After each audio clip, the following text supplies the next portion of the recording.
नमस्कार दोस्तों, स्वागत है आप सभी को उपकार क्लासेज में। अगर आपकी आने वाले टाइम में ग्रुप डी की एग्ज़ाम है तो आज की क्लास आपके लिए 100% इम्पोर्टेंट क्लास है, क्योंकि आज की क्लास में हम पढ़ेंगे जो 27 तारीख को तीनों शिफ्टों में जो ग्रुप डी का पेपर हुआ था उनमें मैथ के कैसे क्वेश्चन आए थे, उनके बेस पर आधारित क्वेश्चन पढ़ेंगे। यानी कि जैसे अगर आप मुझसे बात करोगे कि सर ये क्या लिखा हुआ है, बेस्ड आरआरबी ग्रुप डी 27/11/2025, तो इसका मीनिंग्स ये है आपके पास में कि समय और कार्य का जो क्वेश्चन आया था, समय और कार्य का जो क्वेश्चन आया था आपके पास है वो इस टाइप का क्वेश्चन आया था, यानी एफिशिएंसी पर आधारित आया था, कार्य क्षमता पर आधारित आया था। ठीक है ना। थोड़ी देर पहले भी क्लास लाइव हुई थी, लेकिन कुछ टेक्निकल इश्यू की वजह से क्लास रुक गई थी, इसके लिए हम आपसे माफ़ी चाहते हैं। बट अब प्रॉपर क्लास चलेगी, ठीक है ना, चलिएगा। तो कहने का मतलब ये है कि सर देखिए, काफ़ी कोचिंग वालों ने आपको ये बताया कि इसमें प्रॉफिट और लॉस के 2 क्वेश्चन आए हैं, मान लीजिए समय कार्य के 1 से 2 क्वेश्चन आए हैं, लेकिन उन्होंने इतना तो बता दिया। मेरे हिसाब से एग्जाम एनालिसिस इसको बोलते हैं कि जैसे मान लीजिए समय और कार्य के 2 क्वेश्चन तो आए हैं, लेकिन वो 2 क्वेश्चन आए कैसे हैं। जैसे मान लीजिए सर क्वेश्चन इस पैटर्न के आए हैं, क्योंकि रेलवे को आप अच्छी तरीके से जानते हो कि रेलवे क्या करता है, वो पैटर्न फॉलो करता है, सेम पैटर्न। इसलिए तो हम ये कह सकते हैं सर आज की क्लास में हम कितने क्वेश्चन सॉल्व करेंगे, सर ये 30-32 क्वेश्चन सॉल्व करेंगे, और सभी जो क्वेश्चन रहेंगे वो बेस्ड रहेंगे। सभी आपके पास है आरआरबी ग्रुप डी का जो आज जो तीनों शिफ्टों में पेपर लगा था उसके बेस पर आधारित रहेंगे सारे के सारे क्वेश्चन। ठीक है ना। बहुत दिनों में आए हो सर, नमस्ते सर। बिल्कुल भाई, आप सभी को नमस्ते। जितने भी स्टूडेंट हो, क्लास को लाइक शेयर और सब्सक्राइब आप ज़रूर करिएगा। क्या करें यार, टाइम मिलता ही नहीं है आजकल, ठीक है ना, इसलिए क्लास रिकॉर्डेड डालते हैं। आपको पता है रेलवे की जॉब होती ऐसी है कि रेलवे में से टाइम मिलता ही कितना सा है यार। तो चलिएगा, आज का फर्स्ट क्वेश्चन ये है। इस क्वेश्चन को लेने के पीछे का क्या कारण है वो सभी क्वेश्चनों को मैं आपको समझाते हुए चलूंगा। कि एक जो क्वेश्चन आया था ना, वो आपसे औसत चाल से रिलेटेड क्वेश्चन आया था। हालांकि जो क्वेश्चन आया था वो तो इजी था, मैंने यहाँ पर ये जो बेस्ड में लिया है ये इस उससे भी ज़्यादा डिफिकल्ट लिया है, ताकि आप इस क्वेश्चन को पढ़ो तो बाकी छोटे मोटे क्वेश्चनों को आप वैसे सरल कर दोगे। जैसे क्वेश्चन नंबर फर्स्ट तो ये है। इस क्वेश्चन में क्या है हमारे पास है, सर इस क्वेश्चन ने कहा है कि कोई व्यक्ति 19 की, 8 की और 5 की स्पीड से समान दूरियां तय करता है। संपूर्ण यात्रा के लिए औसत चाल पूछिए। जबकि आपके जो क्वेश्चन आया था वो ऐसा आया था कि मान लीजिए सर आपके पास है यहाँ पर कोई एक व्यक्ति है और वो यहाँ जाना चाहता है बी तक, और जब वो जाएगा तो उसकी जो स्पीड है ना वो है आपके पास है x किलोमीटर प्रति घंटे की, और वापस जितना पहले गया था ना उतना ही आएगा। अब एक लाइन मैंने बोली है कि जितना गया उतना ही आएगा, इसका मीनिंग्स क्या है सर? इसका मीनिंग ये है कि ये जो है ना आपके पास में व्यक्ति जितना जाता उतना ही आता है, यानी कि दूरी क्या है आपके पास है, समान है। और अब क्या पूछेगा क्वेश्चन, औसत चाल पूछेगा। तो औसत चाल के लिए सीधा फॉर्मूला लगाओगे आप, यानी आप ये कह सकते हो सर अगर हमसे औसत चाल पूछता है तो औसत चाल बराबर हो जाएगा आपके पास है 2xy/x+y। और काफ़ी बार तो ये फॉर्मूला खुद ही पूछ लिया जाता है। हाँ, आप ये कह सकते हो कि मान लीजिए सर कोई क्वेश्चन ऐसा आ जाता है कि ये आदमी जाता है उतना ही नहीं आता है बल्कि वहीं रह जाता है, और फिर भी आपसे औसत चाल पूछे तो। या फिर मान लीजिए सर कि यहाँ से फिर आगे चला जाता है, या जितना जाता उतना नहीं आता, आधे रास्ते में ही रुक जाता है, तो फिर औसत चाल के लिए कुल दूरी बटे कुल समय का आप यूज करोगे। कुल दूरी बटे कुल समय का यूज करोगे। भाई इतनी जल्दी कैसे गुड नाइट कर रहे हो? ठीक है ना, पढ़ते रहिएगा। वेरी नाइस सर जी। चलिएगा, जितने भी स्टूडेंट हैं एक बार जुड़े आप सभी, और क्लास को लाइक और सब्सक्राइब चैनल को आप जरूर कर लीजिएगा, ठीक है ना। तो कहने का मतलब क्या है कि सर अगर मान लीजिए कोई व्यक्ति जितना जाए और उतना ही आए तो आप सीधे फॉर्मूला लगाओगे 2xy/x+y का। x क्या है आपके पास है एक साइड की चाल, और y क्या है आपके पास है दूसरे साइड की चाल है। तो चलिए, लेकिन ये क्वेश्चन तो इसमें क्या है कि 3 चालें दे रखी है। अभी जो मैंने आपको क्वेश्चन सोल्व करवाया उसमें कितनी चाल थी आपके पास है, 2 चाल थी, और इसमें कितनी चाल है आपके पास है, 3 चाल है। फिर 3 चालों वाले क्वेश्चन को कैसे सरल करेंगे? देखिए, एक बार मैं थोड़ा सा आपको बेसिक समझा देता हूँ इस क्वेश्चन का, इसके बाद में ये जो क्वेश्चन है ना इसका आंसर ओनली फॉर 5 सेकंड में सोल्व करना सिखाऊंगा मैं आपको। केवल और केवल किस में, आपके 5 सेकंड में सोल्व करना सिखाऊंगा। देखिए कैसे करोगे 5 सेकंड में सोल्व। सर सबसे पहले तो अगर 3 चालें दे रखी है ना तो औसत चाल का फॉर्मूला है होता है आपके पास है 2xyz, और बट्टे में क्या लेना आपको, xy प्लस वाई जेड और प्लस जेड एक्स। इस फॉर्मूले का यूज करोगे। एक्स का मतलब पहली चाल, वाई का मतलब दूसरी चाल और जेड का मतलब तीसरी चाल। यानी कि आपको तीनों जो वैल्यू दे रखी है वो यहाँ रखनी है और फिर सॉल्व करना है। लेकिन अगर आप इस तरीके से सॉल्व करोगे तो आप बताइए रेलवे चैंपियंस कैसे बनोगे आप, क्योंकि ऐसे तो पूरी दुनिया सॉल्व करेगी और ऐसे आपको पता है 1 से 2 मिनट क्वेश्चन को सॉल्व करने में लग जाएंगे। फिर सर हम इसमें कौन सा दिमाग लगाए कि 5 सेकंड में इसका आंसर आ सकता है। तो मैं आपसे ये कहूँगा कभी भी अगर ऐसा क्वेश्चन आता है तो आप पहले क्वेश्चन को ध्यान से देखिएगा।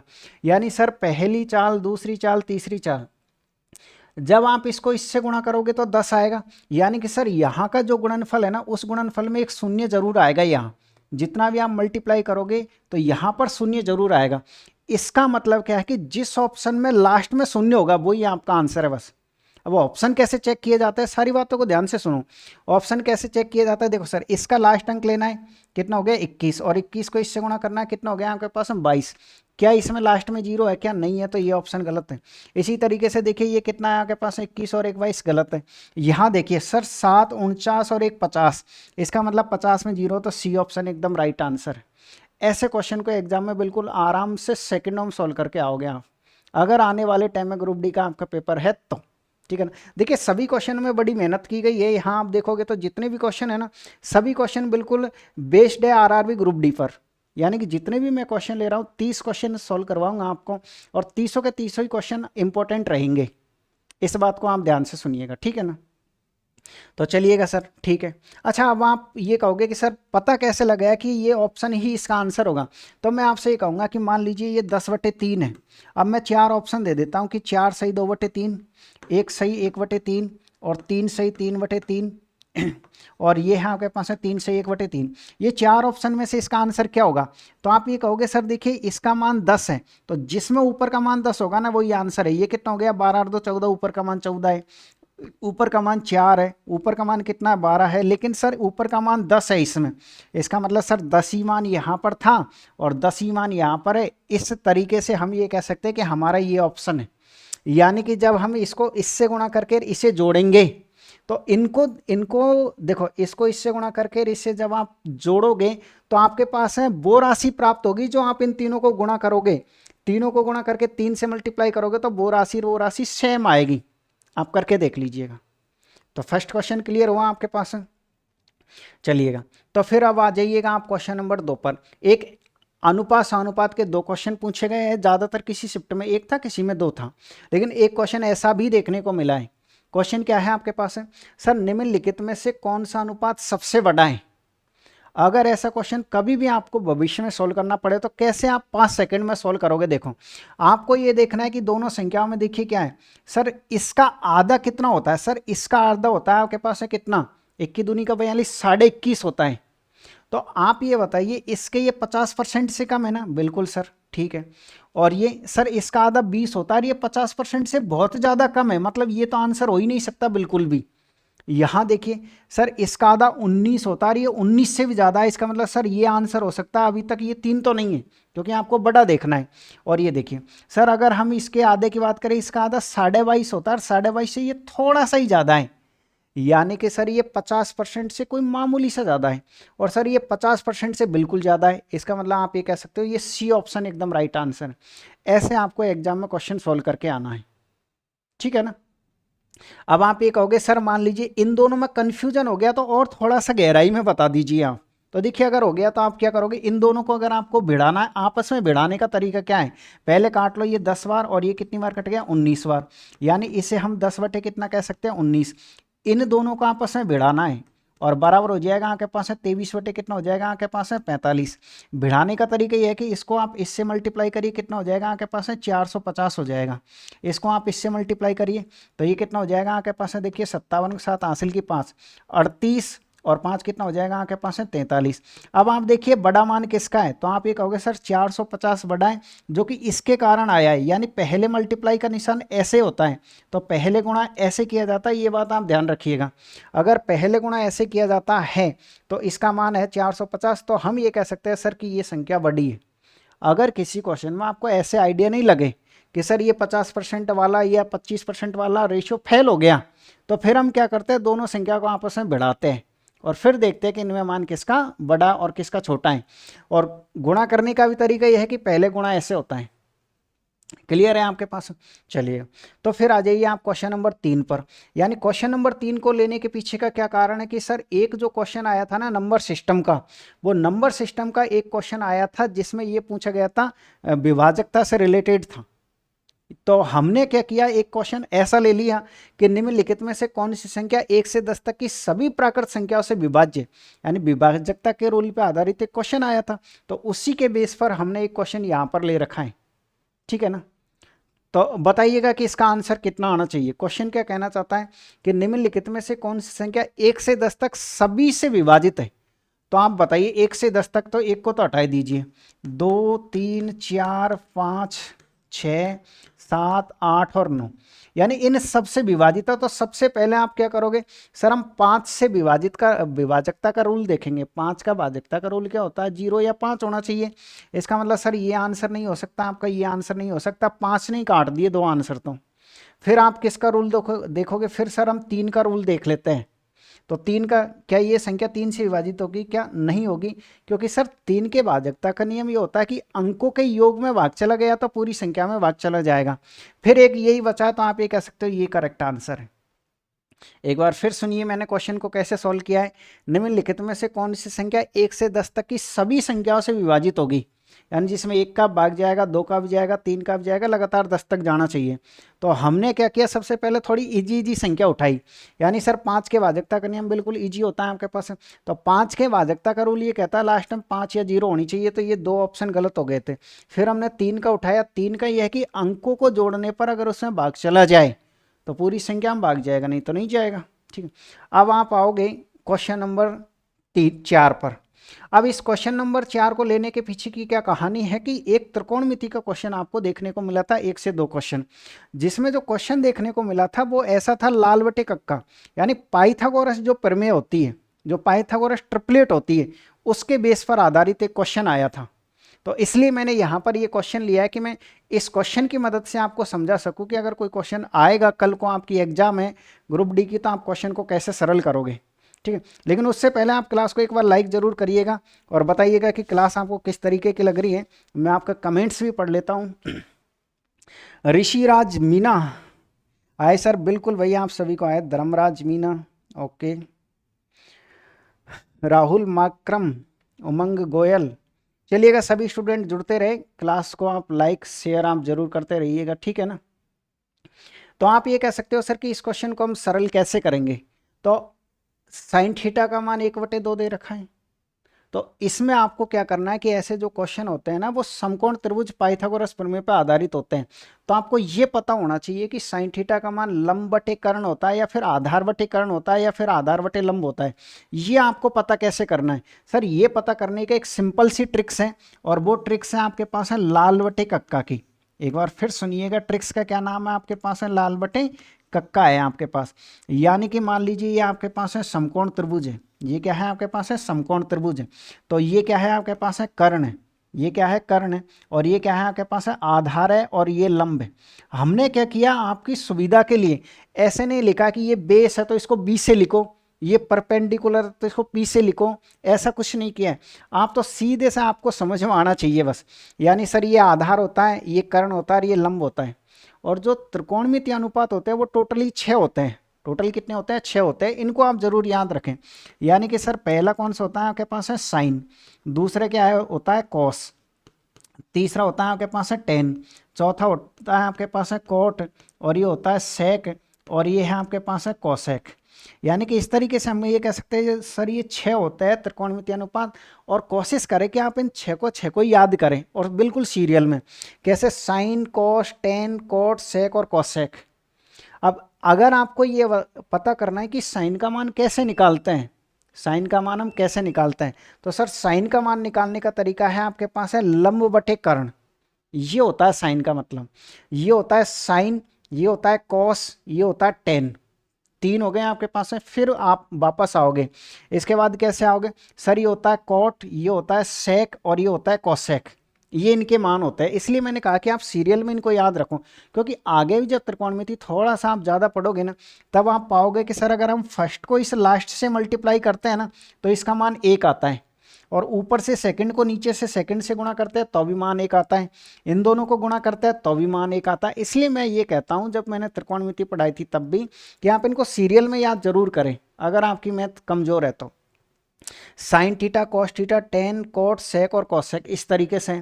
तो हम ये पता लगा सकते हैं कि सर साइन थीटा का जो मान होता है ना, वो होता है आपके पास है, क्या होता है आप बोलो वहां से, लंब बटे कर्ण होता है। क्या होता है? लंब बटे कर्ण। तो ये किसका मान है आपके पास है? लंब का मान है। ये किसका मान है? कर्ण का मान है। लंब कहाँ पर है? यहाँ पर है। तो एक बार यहाँ बना लीजिए आप चाहो तो, एक बार ट्रिपल, ये समकोण त्रिभुज। यानी कि हम ये कह सकते हैं सर लंब की जगह एक रखेंगे, लंब की जगह कितना रखोगे आप? एक, और कर्ण की जगह कितना रखोगे आप? दो।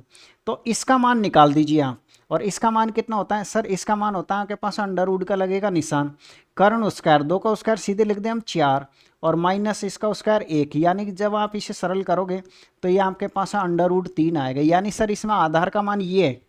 अब कुछ नहीं करना, बस आप जो भी दे रखा है ना उसमें आप मान रखते हुए चलिएगा। सबसे पहले कितना है आपके पास है सर? सबसे पहले हमारे पास है 13 है, और गुणा का निशान। ये क्या है आपके पास है? कोसेक स्क्वायर थीटा है। आप बताओ कोसेक कहाँ पर आता है? सर कोसेक की बात करें तो लास्ट ही लास्ट में आता है। तो कोसेक का मान क्या हुआ? एक बार बोलो आप। अरे भाई कोसेक का मान क्या हुआ? तो आप ये कहोगे सर कर्ण बटे लंब हुआ। कर्ण बटे क्या हुआ आपके पास है? लंब हुआ। तो कर्ण बटे लंब, यानी कर्ण कितना आपके पास है? ये रहा, लंब ये रहा। यानी सर अंडर रूट 3/1, और इसका क्या करना है आपको? इसका वर्ग करना है। आगे माइनस का निशान, और ये हो गया आपके पास है 3।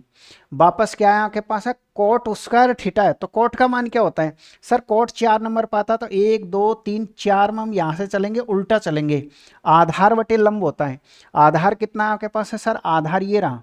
एक बार फिर से देखिएगा। अच्छा, इसका मान कोसेक का मान क्या लिखा था हमने सर? कर्ण बटे लंब। और इसका मान क्या होता है? आधार बटे लंब। तो आधार कितना आपके पास है सर? ये गुणा का निशान, अंडर रूट 3, और लंब कितना आपके पास है? 1 है। तो ये रहा आपके पास है 1। अच्छा, कहीं ना कहीं गलत किया है क्या? कोई सा एक शब्द गलत लिख दिया, सॉरी भाई। एक बार देखो इसको दोबारा से देखिए। कोसेक स्क्वायर थीटा, तो कोसेक का मान क्या होता है सर? ये होता है हमारे पास है कर्ण बटे लंब होता है। तो कर्ण कितना था हमारे पास है? ये रहा। और लंब कितना हमारे पास है? ये रहा। तो आप ये कह सकते हो कि यहाँ पर जो मान आएगा वो आएगा आपके पास है 2/1, और इसका क्या करना है आपको? वर्ग करना। माइनस का निशान 3 है ये। और जो कोट होता है उसका मान होता है आपके पास है ये आधार बटे लंब, और इसका क्या करना है आपको? इसका वर्ग करिए और माइनस करिए 15। बस कुछ नहीं करना, आंसर आ गया। तो ऐसा क्वेश्चन एक जरूर आपको देखने को मिलेगा। बहुत इजी क्वेश्चन होता है ऐसे। कुछ नहीं करना, जो भी दे रखा है उसको पता करो कि किसका मान दे रखा है, और लंब आधार कर्ण तीनों के जैसे ही मान आ जाए आप इनमें मान रख के आंसर बता सकते हो। सॉल्व करिए। ये कितना हो जाएगा आपके पास है? 13, गुणा का निशान, इसका मान कितना आएगा? 4, माइनस, देखिए ये कितना हो जाएगा? अंडर रूट 3 का वर्ग करोगे तो 3, और 3 को 3 से मल्टीप्लाई करो कितना हो जाएगा? 9, और माइनस का कितना आपके पास है? 15 है। सरल करिए आप, ये 52 हो जाएगा।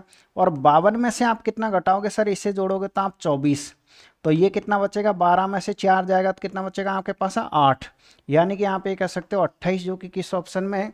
जो कि हमको डी ऑप्शन में देखने को मिलेगा। तो ऐसे क्वेश्चन को आपको सरल करना है।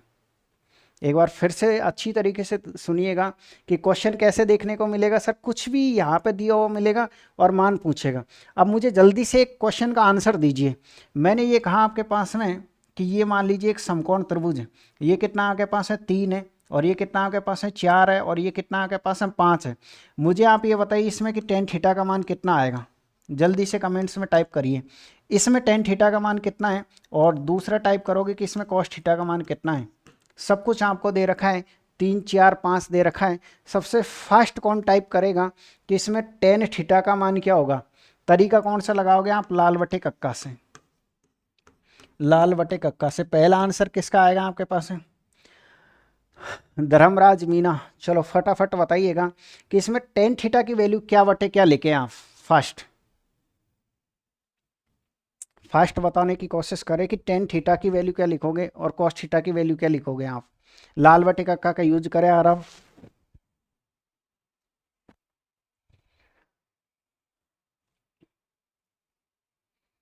देखिए बताओ।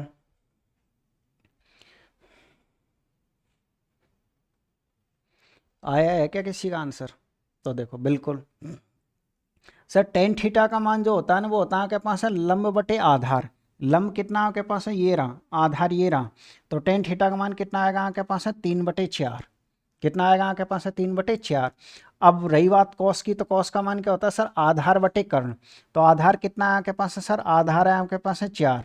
तो 4 बटे कितना आएगा आपके पास है 5। ऐसे आपको मान निकालने हैं। यानी त्रिकोणमिति का एक क्वेश्चन जो आ रहा है वो बिल्कुल ईजी क्वेश्चन आएगा, तो आप इस तरीके से क्वेश्चन को सॉल्व कर सकते हो। चलिएगा अगले क्वेश्चन पे फिर आइएगा आप। ये रहा आपके पास है क्वेश्चन, यानी ये भी क्वेश्चन इंपॉर्टेंट है, ध्यान रखिए। ये जो क्वेश्चन है ना आपके पास है, ये आपको ज़्यादातर एज इट इज़ देखने को मिलता है, इसमें संख्या वगैरह कुछ चेंज नहीं होती है। 3/4 3/4 बिल्कुल शाबाश है। कितना आ रहा था, बिल्कुल 3/4 ही हमारे पास आंसर आ रहा था। आप देखिए P एक वर्ग का परिमाप है और डी वर्ग का विकर्ण है, तो सही संबंध बताइए कितना है। मैं आपसे कह रहा हूं कि ये जो क्वेश्चन है आपके पास है, ऐसे क्वेश्चन का आप आंसर ही रट लीजिए अगर आपको थोड़ा कम समझ में आता है तो, क्योंकि ऐसा क्वेश्चन आपको 100% देखने को मिलता ही है। अब ग्रुप डी की इतनी सारी शिफ्ट है तो किसी न किसी के किस्मत में तो ये क्वेश्चन जरूर होगा ही होगा। सरल कैसे करोगे देखिएगा। एक वर्ग का परिमाप आपके पास में पी है। मान लीजिए आपके पास है ये क्या है सर, ये हमारे पास में एक वर्ग है। ये क्या है, वर्ग है। इसकी प्रत्येक भुजा क्या है, ए है। प्रत्येक भुजा, क्योंकि वर्ग की ये कंडीशन होती है कि प्रत्येक भुजा उसकी समान होती है। तो P एक वर्ग का परिमाप है। अगर हम इसका परिमाप निकालते हैं तो परिमाप कितना आएगा सर, 4a आएगा। तो 4a, यानी कि हम ये कह सकते हैं कि यहाँ से P का मान कितना आएगा हमारे पास में 4a आएगा। दूसरी बात और दे रखा है कि D वर्ग का विकर्ण है। आप देखिए विकर्ण किसे कहते हैं सर, ये हमारे पास में विकर्ण है। और विकर्ण का फॉर्मूला क्या होता है सर, विकर्ण होता है, देखो D दे रखा है, विकर्ण विकर्ण होता है आपके पास है √2a। ये आप जरूर याद रखिएगा कि वर्ग का जो विकर्ण होता है ना, वो विकर्ण का फॉर्मूला होता है। वर्ग का विकर्ण क्या होता है सर, वर्ग का जो विकर्ण होता है वो होता है आपके पास है √2 गुणा भुजा। √2 गुणा क्या होता है आपके पास है, भुजा। ये फिक्स होता है। तो हमने ये लिख दिया सर, विकर्ण होता है √2 इंटू भुजा। अगर कोई भी क्वेश्चन आपका ऐसा आता है मेंशुरेशन का जिनमें आपस में संबंध पूछा जाए, रेशियो पूछा जाए, वो संबंध पूछा जाए, तो आपको करना क्या है, कुछ नहीं करना है। ऐसे क्वेश्चन का सीधा सीधा आप रेशियो ले लीजिए। सीधा सीधा क्या ले लीजिए आप, रेशियो। तो आप ये कह सकते हो कि रेशियो कैसे लेंगे सर, ये P और बट्टे में कितना आ जाएगा आपके पास है D। रेशियो लेना इसी को बोलते हैं। बराबर इसका मान कितना आपके पास है 4a है, और इसका मान कितना आपके पास है √2 और कितना है a। आप मुझे बताइए क्या हम ये काट सकते हैं, बिल्कुल कट जाएगा आपके पास। और अगर कुछ कट रहा है तो आप काटने की कोशिश करें। आप मुझे ये बताइएगा √2 से 4 कितनी बार कटेगा। क्या कोई स्टूडेंट ये बता सकता है कि √2 से 4 को हम कितनी बार काटेंगे, बताओ। अब मैं आपसे ये कहूँ कि देखिए, अगर मैं 4 में भाग देता हूँ √2 का, तो हमारे पास जो रिजल्ट आएगा ना वो 2 √2 आएगा। अगर इससे हम इसे काटते हैं ना तो 2 √2 आएगा। कैसे आएगा देखो, ये जो 4 है, इस 4 को हम क्या लिख सकते हैं सर, इस 4 को हम लिख सकते हैं √2 और इसकी पावर 4। कैसे लिख सकते हैं, √2 और √2 और ये है आपके पास √2। यानी सर इसको इससे गुणा करेंगे कितना आएगा 2, और इसको इससे गुणा करेंगे तो कितना आएगा 2। यानी कि कहने का मतलब ये है कि 4 को हम क्या लिख सकते हैं, 1 2 3 4, 4 बार √2 लिख सकते हैं। 4 बार √2 में से एक तो कट जाएगा, यानी कि आप ये कह सकते हो ये तो कट जाएगा। अब जैसे ही ये कट जाएगा आपके पास है, इसको इससे गुणा कर, देखो इसको इससे गुणा करोगे 2 और √2, तो हम ये कह सकते हैं कि इससे ये कितनी बार कटेगा सर, यहाँ पर तो 1 रह जाएगा और यहाँ हो जाएगा आपके पास है 2 √2। अब क्रॉस मल्टीप्लाई कर दें आप, इसको तो इससे मल्टीप्लाई करो, क्या आएगा P। इसको इससे मल्टीप्लाई करोगे तो क्या आएगा आपके पास है सर, इसको इससे मल्टीप्लाई करेंगे तो ये आएगा आपके पास है 2 और पीछे क्या आ जाएगा D। देखने की कोशिश करो कि किस ऑप्शन में है ये। आप देखोगे तो ये आपको D ऑप्शन में देखने को मिलेगा। तो ऐसे क्वेश्चन को आपको सरल करना है, ठीक है ना। एक बार फिर से देखें आराम से तसल्ली से क्वेश्चन। मैं आपसे कह रहा हूं कि ये जो क्वेश्चन है आपके पास है, ये 100% मोस्ट क्वेश्चन है। आज से ये आपको 10 साल पहले की कोई किताब पढ़ी होगी ना, तो भी आपको ये क्वेश्चन उसमें भी देखने को मिलेगा। और आज भी ये क्वेश्चन है और ऐसा क्वेश्चन जरूर आएगा, क्योंकि अभी ग्रुप डी की बहुत सारी शिफ्टें बाकी है, तो किसी न किसी की किस्मत में तो ये क्वेश्चन जरूर होगा। ठीक है भाई, चलिएगा आगे आ जाइए।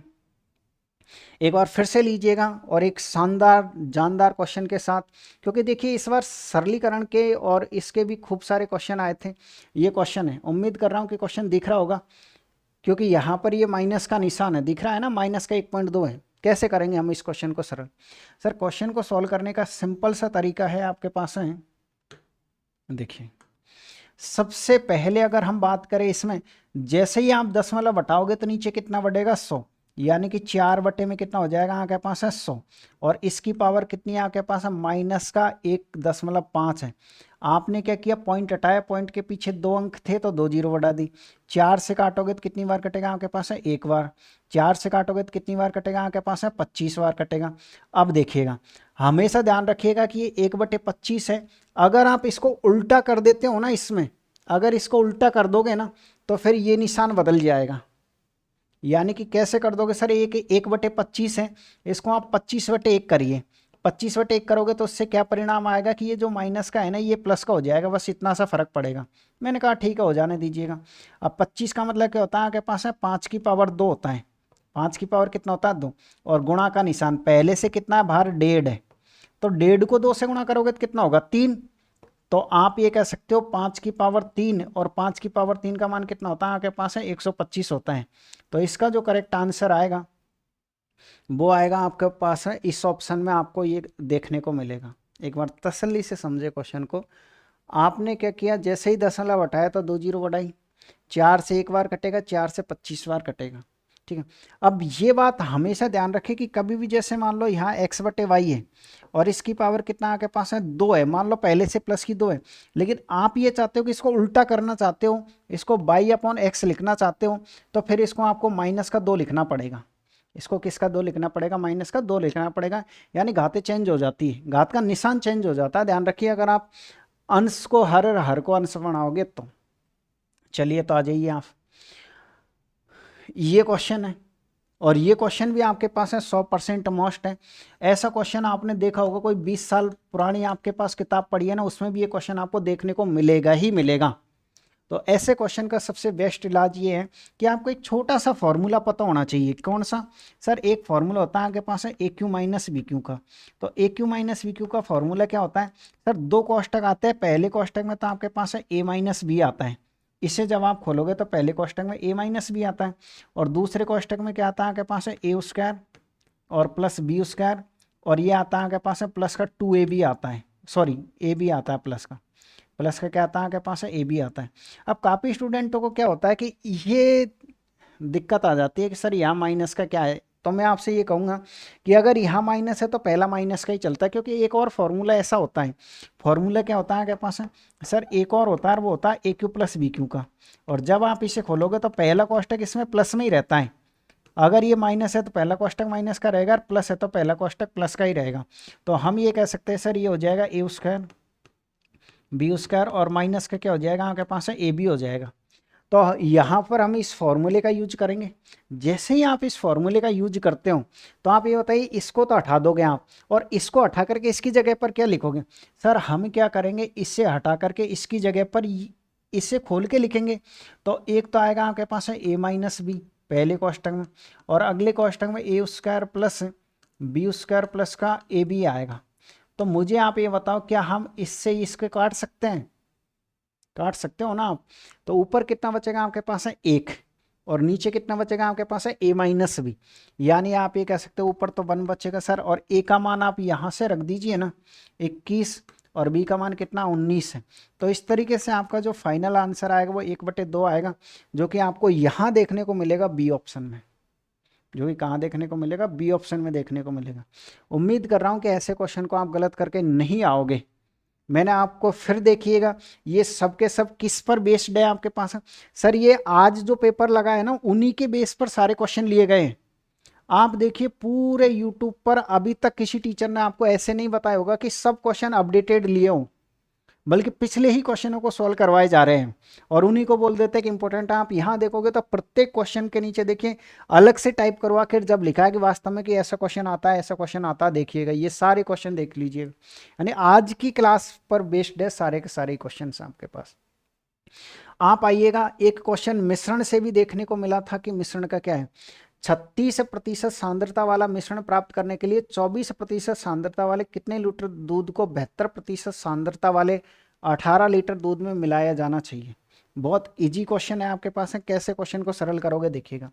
सर सबसे पहले देखिए 36% सांद्रता यानी कि 36% सांद्रता वाला मिश्रण प्राप्त करने के लिए, अच्छा ये तो मिश्रण प्राप्त करना है, मतलब ये तो क्या है आपके पास है मिश्रण है, प्राप्त करने के लिए 24%, तो पहली मात्रा कितनी आपके पास है 24%, दूसरी मात्रा कितनी आपके पास है 72%। अब जैसे ही आप इनको मिलाओगे तो आपके पास है 36% सांद्रता प्राप्त हो जाएगी। तो इस तरीके से और इस तरीके से आप घटाइए। और अब क्वेश्चन ने साथ में ये कह रखा है कि इसकी कितनी मात्रा मिलाओगे, हम मान लेते हैं सर x मात्रा मिलाएंगे, इसकी कितनी मात्रा मिलाओगे तो इसकी 18 लीटर मात्रा मिलाओगे। देखो दे रखा है कि 72% सांद्रता वाले 18 लीटर दूध है, क्या है आपके पास है 72% वाला कितना है आपके पास है 18 लीटर है। अब करना क्या है, यहाँ से आगे कुछ भी नहीं करना सर, यहाँ से आगे बस ये दोनों निकाल दीजिएगा। तो कोशिश करते हैं निकालने की। देखिए आप एक काम करिएगा, किस में से क्या घट रहा है उसे आप घटा लीजिएगा। सर अगर हम देखें तो इसमें से 36 में से अगर हम 24 घटाते तो ये हमारे पास है कितना आएगा 12 आएगा। 36 में से जैसे ही हम कितना घटाएंगे 24 तो कितना आएगा 12। अब आप ये देखिएगा कि ये आपके पास है, अच्छा इसका मान निकालना है ना, ठीक है, ये 12 और 72 में से 36 हटाओगे तो कितना आएगा आपके पास है, सर हमारे पास है 36 ही आएगा। यहाँ तक किसी स्टूडेंट को कोई दिक्कत नहीं है। यानी कि जो बीच में लिखा हुआ रहता है ना वो सर एक से तो बड़ा होता है और एक से छोटा होता है, यानी ये बीच का ही होता है।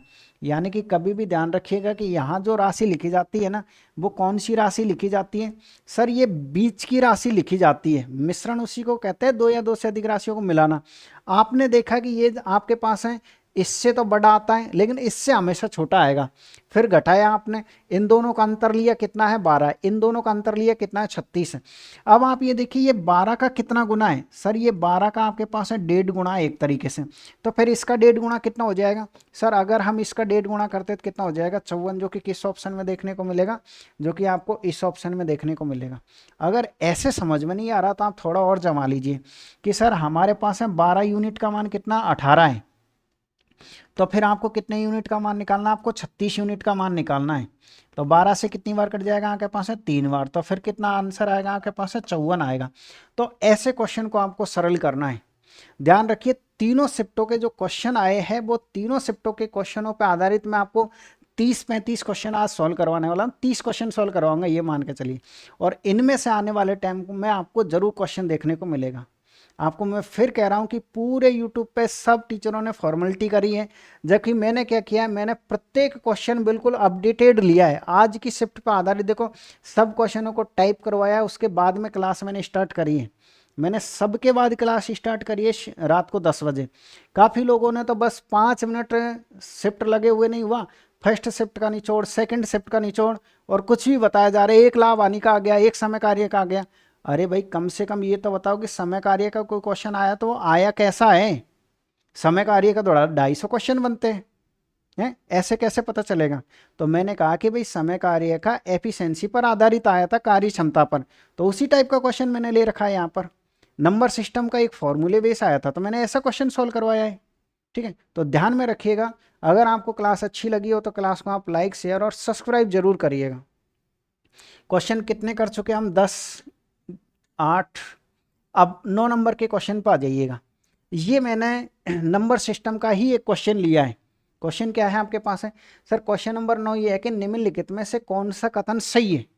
फर्स्ट क्वेश्चन कथन को देखते हैं कि सर सभी पूर्ण संख्याएं परिमेय होती है, क्या ये सही है। पहली बात तो आपको ये पता होना चाहिए कि ये जो पूर्ण संख्या है ना ये किसे कहते हैं। सर पूर्ण संख्या होती है आपके पास है 0 से लेकर के 0, 1, 2, 3 और कहाँ तक जाएगी आपके पास है अनंत तक जाएगी। तो मुझे आप ये बताओ क्या हम कह सकते हैं कि 0 एक परिमेय संख्या है। बिल्कुल सर 0 एक परिमेय संख्या है। 0 क्या है आपके पास है परिमेय संख्या है। इसका मतलब हम ये कह सकते हैं कि जितनी भी ये पूर्ण संख्या होती है ना सबके सभी आपके पास है परिमेय संख्या होती है। ये फर्स्ट ऑप्शन करेक्ट है। सेकंड को चेक करते हैं। इसने कहा कि सभी परिमेय संख्याएं पूर्णांक होती है। पूर्णांक का मतलब समझते हो ना कि पॉइंटों में मान नहीं होना चाहिए उस संख्या का। अब परिमेय संख्या क्या कहती है, सर परिमेय संख्या का मतलब ये होता है आपके पास है, जैसे मान लीजिए मैं आपसे कह रहा हूं कि ये आपके पास है 2/3 है, तो क्या ये परिमेय? बिल्कुल सर, ये परिमेय संख्या है आपके पास है। ये क्या है आपके पास है सर? ये आपके पास है परिमेय संख्या है, लेकिन क्या पूर्णांक है क्या? ये पूर्णांक नहीं है। ये आपके पास है परिमेय तो है आपके पास है, लेकिन ये परिमेय है लेकिन ये पूर्णांक नहीं है, तो इसका मतलब ये गलत है। क्योंकि पूर्णांक का मतलब होता है पूरी पूरी संख्या। ये कोई पूर्णांक नहीं होता है 2.5, 5.7, ऐसा पूर्णांक नहीं होता है कभी भी। पूर्णांक पूरा ही होता है कंप्लीट, तो ये गलत है। सभी पूर्णांक अपरिमेय है। अरे कैसे हो सकता है भाई अपरिमेय? अपरिमेय संख्या उसे कहते हैं जिसको हम पिवट क्यू के रूप में नहीं लिख सकते। पूर्णांक, पूर्णांक किसे कहते हैं? पूर्णांक होता है सर आपके पास में -1, ये 0, +1, +2, +3, और ये आपके पास -2, -3, ये अनंत तक जाएगा, ये अनंत तक जाएगा। यानी सर ऋण अनंत से धन अनंत तक की सभी संख्या पूर्णांक में आती है। तो आप ये बताओ कि ये जैसे 1 लिया, तो 1 तो परिमेय संख्या है, 2 परिमेय संख्या, 0 परिमेय संख्या है, तो ये गलत है आपके पास है। कोई भी वास्तविक संख्या परिमेय नहीं होती है, बल्कि जबकि रियल बात यह है कि जितनी भी वास्तविक संख्या होती है, जो वास्तविक संख्या होती है वो क्या होती है आपके पास है? परिमेय संख्या होती है। तो ये गलत है, ये गलत है। इसमें सिर्फ और सिर्फ ए ऑप्शन राइट है, जो कि परिमेय संख्या और अपरिमेय संख्या पर आधारित था। ठीक है ना आपके पास है। चलिए अगला क्वेश्चन फिर लीजिएगा आप। और ये रहा आपके पास है एक शानदार क्वेश्चन है ग्रुप डी का। एक क्वेश्चन ऐसा आपको जरूर देखने को मिलेगा। क्वेश्चन को पढ़िए एक बार। सर एग्जाम 12 के बाद ही होगी। वो भाई वो तो बिल्कुल अच्छी बात है। अब तो देखो देखते हैं कि कब है आपकी एग्जाम। वो तो अभी सीटी नहीं डाली है ना आपकी एग्जाम की, तो 12 के बाद ही मान के चलिए। गोवा घाटी से। चलो ठीक है। 2x² - 5x - 3 का न्यूनतम मान पूछा है।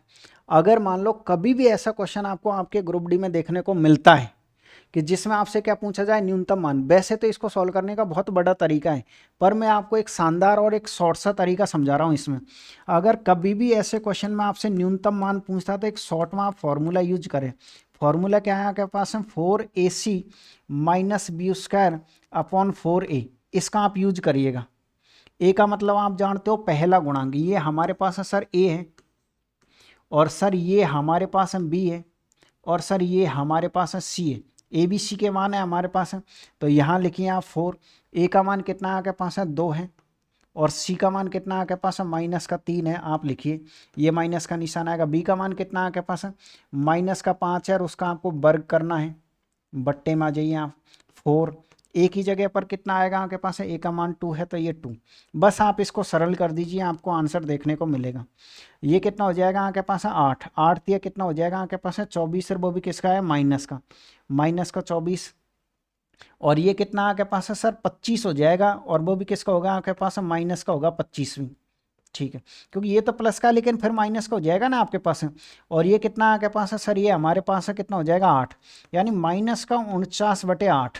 जैसे ही आप 8 का भाग दोगे तो 8 छिक्के 48 माइनस में आंसर आएगा। फिर पॉइंट लग जाएगा। 8 दूनी का 16 और 25 किस ऑप्शन में आपके पास है? अच्छा 8 दूनी का 16 नहीं था क्या? 8 एकम 8 एक बार गया था, सॉरी। किस ऑप्शन में आपके पास है सर? ए ऑप्शन एकदम राइट आंसर है। तो कभी भी अगर ऐसा क्वेश्चन आपको देखने को मिले, और ये जरूर देखने को मिलेगा, और जिसमें क्या पूछा जाए आपसे? न्यूनतम मान। तो न्यूनतम मान निकालने का क्या तरीका है sir? 4ac - b² upon 4a। इस फॉर्मूले का आप यूज जरूर करिएगा न्यूनतम मान निकालने के लिए। क्लियर है आपके पास है क्वेश्चन नंबर 10। आप आइए क्वेश्चन नंबर 11 पर। और ये सरल ब्याज का भी एक क्वेश्चन आया था। अब देखिए काफ़ी टीचर्स जो बताते हैं ना ऐसे क्वेश्चन को, अब आपसे ये कहेंगे कि 6.25% वार्षिक ब्याज की दर से 5,000 रुपये की राशि के लिए 5 फरवरी से 2017 से 19 अप्रैल 2017 तक साधारण ब्याज निकालिए। काफ़ी जो टीचर आपको पढ़ाने वाले हैं वो क्या कहेंगे कि भाई आप इसमें दिनों की संख्या निकालो। दिनों की संख्या निकाल के और नॉर्मल सा फॉर्मूला लगा दो, आंसर आ जाएगा। लेकिन मैं आपसे कह रहा हूं कि आपको दिनों की संख्या निकालने में जितना टाइम लगेगा उतनी देर में तो आप आंसर ही बता दोगे। ऐसा क्वेश्चन कभी भी आए तो आप उसको दिमाग से सोल्व करें, क्योंकि जो दिनों की संख्या होती है ना आपके पास है, वो दिनों की संख्या या तो आती है आपके पास है 73, या आती है आपके पास है 146, या फिर इस तरीके से, यानी इस 73 का कोई गुणांक आता है। एक बार फिर सुनिए, दिनों की संख्या हमेशा है कि सर 73 का कोई गुणांक आता है। क्यों आता है? क्योंकि हमको उसको वर्ष में बदलने के लिए 365 का भाग देना पड़ता है। जैसे इसको हम जैसे ही 365 से भाग देते हैं तो फिर ये सर 73 से एक बार और ये 5 बार कटता है, और इसमें 73 से 2 बार और ये कितनी बार कटता है? 5 बार कटता है। तो हम फिर आइडिया कैसे लगाएंगे सर, दिनों की संख्या नहीं निकालेंगे, तो आइडिया ऐसे लगाओगे। देखो आप ये बताइए, सबसे पहले इस क्वेश्चन में आपको दिनों की संख्या निकालनी है, तो क्या है आपके पास है, फरवरी है, मार्च है और अप्रैल है। फरवरी मार्च अप्रैल लगभग लगभग 2.5 महीने के आसपास ही हुए हैं ना, इस तरीके से काउंट किया। सर 2.5 महीने के आसपास हुए तो दिन तो 73 ही आएंगे, क्योंकि इसके आगे कोई भी क्वेश्चन आप ऐसा नहीं देखोगे जिसमें 72 दिन हो गया, 71 दिन हो गया। इसका मतलब सर कि हमने आइडिया से कह दिया कि 5 लेना, 10 लेना छोड़ो, कि इसमें 73 लेना है। और जब आपको लगे कि 4 महीने के एवरेज में हो गया तो 146 दिन ले लो आप, बस फालतू कभी भी काउंट नहीं करे ऐसे क्वेश्चन में। तो फिर सर क्वेश्चन को कैसे सॉल्व करेंगे, फिर तो क्वेश्चन सिंपल हो जाएगा। अगर आपको ऐसा ही निकालना तो मूलधन कितना आपके पास है, 5,000 है मूलधन, इनटू समय कितना आपके पास है सर, समय 73 दिन लिया हमने, समय कितना लिया 73 दिन, बट्टे में 100, और 365 का भाग देंगे, 365 आपका नीचे आ जाएगा। और दर कितनी है आपके पास है, 6 पॉइंट कितना है, 25 है। तो 6.25 को कितना लिख सकते हो आप सर, देखिएगा ये कितना आपके पास है, 6.25, 6.25, 6.25/4 हो गया आपके पास है। कितना हो गया आपके पास है, 25/4, क्योंकि इसका भाग कितनी बार जाएगा आपके पास है इसमें, देखिए सर 6 बार गया 1, यानी 25/4, तो ये 25 और बट्टे में कितना आ गया आपके पास है, 4 आ गया। 73 से कितनी बार कटेगा, 5 बार, 5 से कितनी बार कटेगा आपके पास है, 5 बार, 2 जीरो से आपके पास है 2 जीरो, फिर कह सकते हो कितनी बार, 2 बार, ये कितनी बार आपके पास है, 25 बार, 125/2, यानी आप ये कह सकते हो सर 62 पॉइंट कितना आएगा, 50। तो ऐसे एग्जाम में क्वेश्चन सॉल्व किए जाते हैं, ठीक है ना। कभी भी ऐसे काउंट करने मत बैठ जाइएगा आप कि सर आपके पास है फरवरी के इतने दिन लेने हैं, मार्च के इतने लेने, कभी कोई नहीं करता। जो एक अच्छा स्टूडेंट होगा ना, वो आइडिया लगा सकता है कि ये 2.5 महीने के आसपास है तो 73 दिन होंगे, 4 महीने के आसपास 146 दिन होंगे। फिर आप 73 का गुणांक देखिए, जैसे लिख दिया कि 119 होता है, वो 219 होता है, अगला कितना हो गया आपके पास है, 219 होगा आपके पास। तो इस तरीके से ये दिनों की संख्या आती है, इसके अलावा दिनों की संख्या नहीं आती है। तो ये था आपके पास है क्वेश्चन नंबर 11। अगले क्वेश्चन पर जाइएगा। अच्छा, एक और क्वेश्चन आपको देखने को मिला यूनिट डिजिट का, इकाई का अंक ज्ञात करने का। नंबर सिस्टम के 2 क्वेश्चन आए थे, एक भाजकता के नियम से रिलेटेड आया था और दूसरा क्वेश्चन यूनिट डिजिट का भी आया था, ऐसे बताया है एग्जाम देने वालों ने। अब ये तो वही जाने। तो फिर अच्छा, इसका सॉल्ट की अगर आप बात करोगे तो यार वैसे शॉर्ट ही था, ये कोई बड़ा थोड़ी ना था। इसको कैसे करते हैं कोचिंग वाले सॉल्व, कि सर मान लीजिए 5,000 किसका मान है आपके पास है, 100% का, तो 100% का मान आपके पास है 5,000 है। तो आप यहाँ से ब्याज निकालिए। ब्याज क्या होता है आपके पास है सर, CI अगर निकालते हैं ना, तो होता है आपके पास है रेट इनटू टाइम। तो रेट कितनी है आपके पास है, 25 बटे कितनी है आपके पास है, 4 है। और टाइम कितना है आपके पास है सर, टाइम है आपके पास है ये एक तरीके से 1/5 है। तो 5 से कितनी बार कट जाएगा, 5 बार। तो एक तरीके से यहाँ पर आप किससे मल्टीप्लाई करोगे, 5/4 से, ठीक है। 2 जीरो से आपके पास 2 जीरो खत्म, 250 बटे ये तो 62.5। तो वही बात पड़ती है, ऐसे भी कर लो कि 100% का मान इतना, तो ब्याज आप अलग से निकाल कर यहाँ मल्टीप्लाई कर दें, ठीक है ना। ये रहा आपके पास है शॉर्ट तरीका। अगले क्वेश्चन पाइएगा आप, और ये रहा आपके पास है कि सर हम इसका यूनिट डिजिट निकालेंगे। यूनिट डिजिट कैसे निकलेगा आपके पास है सर, देखिए यहाँ से कुछ नहीं करना, 7 लेना है। अब लास्ट के 2 अंक देखिए सर, लास्ट के 2 अंक अगर 4 से बड़े है ना, तो आप उसमें 4 का भाग लगाओगे, 4 से बड़े है तो यूनिट वो पावर को छोटा करने के लिए। लेकिन इसमें तो ऑलरेडी पावर छोटी है, तो आप ये कह सकते हो 7 की पावर 3, और इसका मान कितना होता है आपके पास है 343। तो आंसर कितना आएगा आपके पास है सर, इस तरीके से हमारे पास है बी ऑप्शन आएगा। अगर मान लीजिए इसकी जगह और भी ज़्यादा इजी क्वेश्चन आपके पास आ जाए, जैसे मान लीजिए सर हमारे पास है ये कोई क्वेश्चन है, ये क्या है आपके पास है क्वेश्चन है, और आपसे ये पूछा जाए कि आप ये बताइए इसमें यूनिट डिजिट कितना है, ठीक है। तो इसमें यूनिट डिजिट कैसे निकालोगे इस क्वेश्चन में, कुछ नहीं करना सर, बस जब यूनिट डिजिट की बात आ जाती है ना, तो आप सिर्फ यूनिट डिजिट पे ही फोकस करोगे, बाकी संख्याओं पे नहीं करोगे। तो इसमें से यूनिट डिजिट, इसका यूनिट डिजिट, इसका यूनिट डिजिट, ये कितना हो रहा है आपके पास है 21, और इधर से कितना है 9, तो इसका ये जो लास्ट का अंक आएगा वो 9 आएगा। अगर क्वेश्चन साधारण आता है तो कोई दिक्कत नहीं आएगी, पावर में आता है तो फिर आप उसे तसल्ली से सोल्व करिए। अगर आप चाहते हो कि सर नहीं यूनिट डिजिट अच्छी तरीके से समझाइए, तो आप क्या करोगे, यूट्यूब पे जा कर के देखिए संख्या पद्धति, और पीछे बोल दीजिए उपकार क्लासेज, संख्या पद्धति उपकार क्लासेज जयपुर बोल दीजिए यूट्यूब पर, आपको ये यूनिट डिजिट बहुत अच्छी तरीके से मैंने एक्सप्लेन कर रखा है, वहाँ से आप कंप्लीट पढ़ सकते हो। अगला क्वेश्चन फिर देखिएगा, सर ये कोई क्वेश्चन है आपके पास है ग्रुप डी का? ये तो ऑलरेडी ही ग्रुप डी में आया हुआ क्वेश्चन ही लिया है हमने। क्या क्वेश्चन है? ए बी बराबर इतना है, बी सी बराबर इतना है, ए सी बराबर इतना है, एक्स के किस मान के लिए बी ए सी पर स्थित है। ओनली फॉर मैं आपको इसको 10 सेकंड में सॉल्व करना सिखाऊंगा। और काफ़ी स्टूडेंट जिनके आर्ट्स होती है ना, वो बिल्कुल इसको छोड़ के आ जाते हैं, जबकि क्वेश्चन कितना सा इजी है। क्वेश्चन कैसे है जी, कि मान लीजिए सर ये हमारे पास है कोई रेखा, ये ए है और ये सी है, और बीच में क्या बिंदु हमारे पास में बी है। तो इसमें कहा कि ए बी का जो मान है ना वो x+3 है, और बी सी का जो मान है ना आपके पास में वो 2x है, और इस पूरे का जो मान है ना यहाँ से लेकर के यहाँ तक वो 4x-5 है। बस इतना सा क्वेश्चन है। तो कैसे करोगे? सर इन दोनों को जोड़ोगे तो ये आना चाहिए कि नहीं आना चाहिए, तो x का मान आ जाएगा और आंसर प्राप्त कर लो। यानी इन दोनों को जब आप जोड़ोगे तो इसका मान आपके पास में आ जाना चाहिए। तो ये कितना है आपके पास है सर? ये हमारे पास है x+3 है प्लस 2x, इन दोनों को जोड़ने पर कितना आ जाना चाहिए आपके पास में? 4x-5 आ जाना चाहिए। आप इसे सरल करिए। कैसे करोगे? सर हम एक काम करते हैं, इस भाई साहब को तो इधर ले जाते हैं, या फिर एक काम करिए x वाले पदों को लेके जाओ। इसको तो हम इधर ले आते हैं, तो इसको हम इधर ले आएंगे तो ये किसका हो जाएगा? प्लस का हो जाएगा। तो 3 + 5 कितना हो जाएगा आपके पास? 8 हो जाएगा, बराबर का निशान। ये 4x तो ही है आपके पास। इन दोनों को जोड़ोगे तो कितना हो जाएगा? 3x, और 3x आपका इधर आते ही माइनस का 3x हो जाएगा। तो फिर सिंपल सी बात है कि x का मान 8 हो गया। तो देखो कितना हाफ इजी क्वेश्चन है आपके पास है, जो कि ग्रुप डी में ऑलरेडी आया हुआ है। लेकिन काफ़ी स्टूडेंट क्या करते हैं, जो आर्ट्स वाले होते हैं ना, वो ऐसे क्वेश्चनों से डरने की कोशिश करते हैं। जबकि अब वो टाइम आ चुका है जहाँ को 25 में से 24 क्वेश्चन 23 क्वेश्चन राइट करने की आवश्यकता है। इस बात को ध्यान रखिए, क्योंकि सिलेक्शन आपका तभी होगा, तब कोई मेरिट लिस्ट में रुकने की ज़रूरत आपको नहीं पड़ेगी। तो उम्मीद कर रहा हूँ कि क्वेश्चन नंबर 13 आपको समझ में आया होगा। ठीक है ना? अगले क्वेश्चन पाइए। अच्छा, अगर आपको क्लास गलती से अच्छी लग रही हो तो क्लास को आप लाइक ज़रूर करें। चलो एक बार क्वेश्चन को पढ़ लीजिए, क्या क्वेश्चन है। लाभ हानि का भी एक क्वेश्चन देखने को मिला था। अगर आपको क्लास अच्छी लग रही हो तो गलती से आप क्लास को लाइक कर सकते हो।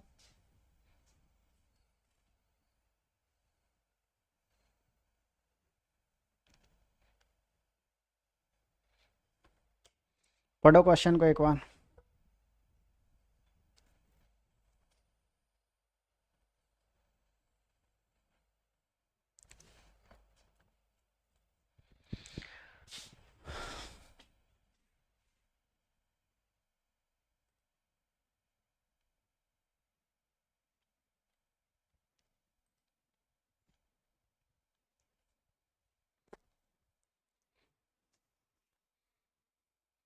देखिए क्वेश्चन क्या है आपके पास है। लाभ हानि का इजी क्वेश्चन है, कोई दिक्कत आपको नहीं आएगी।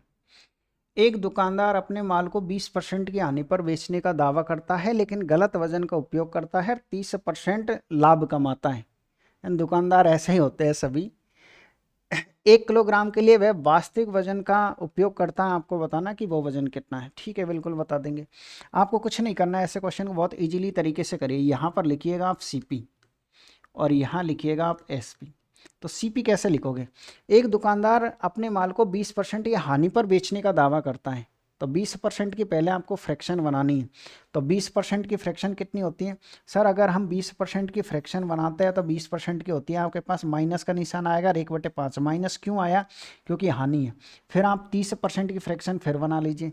30% की कितनी होती है सर? प्लस का निशान आएगा, क्योंकि गेन हो रहा है यहाँ पर। और कितना आएगा आपके पास है? 3/10। दोनों की फ्रैक्शन बना ली। कैसे जमाओगे क्वेश्चन को? सर 5 रुपए की वस्तु है और उसको यह 4 रुपए में बेचता है। मैंने कहा ठीक है।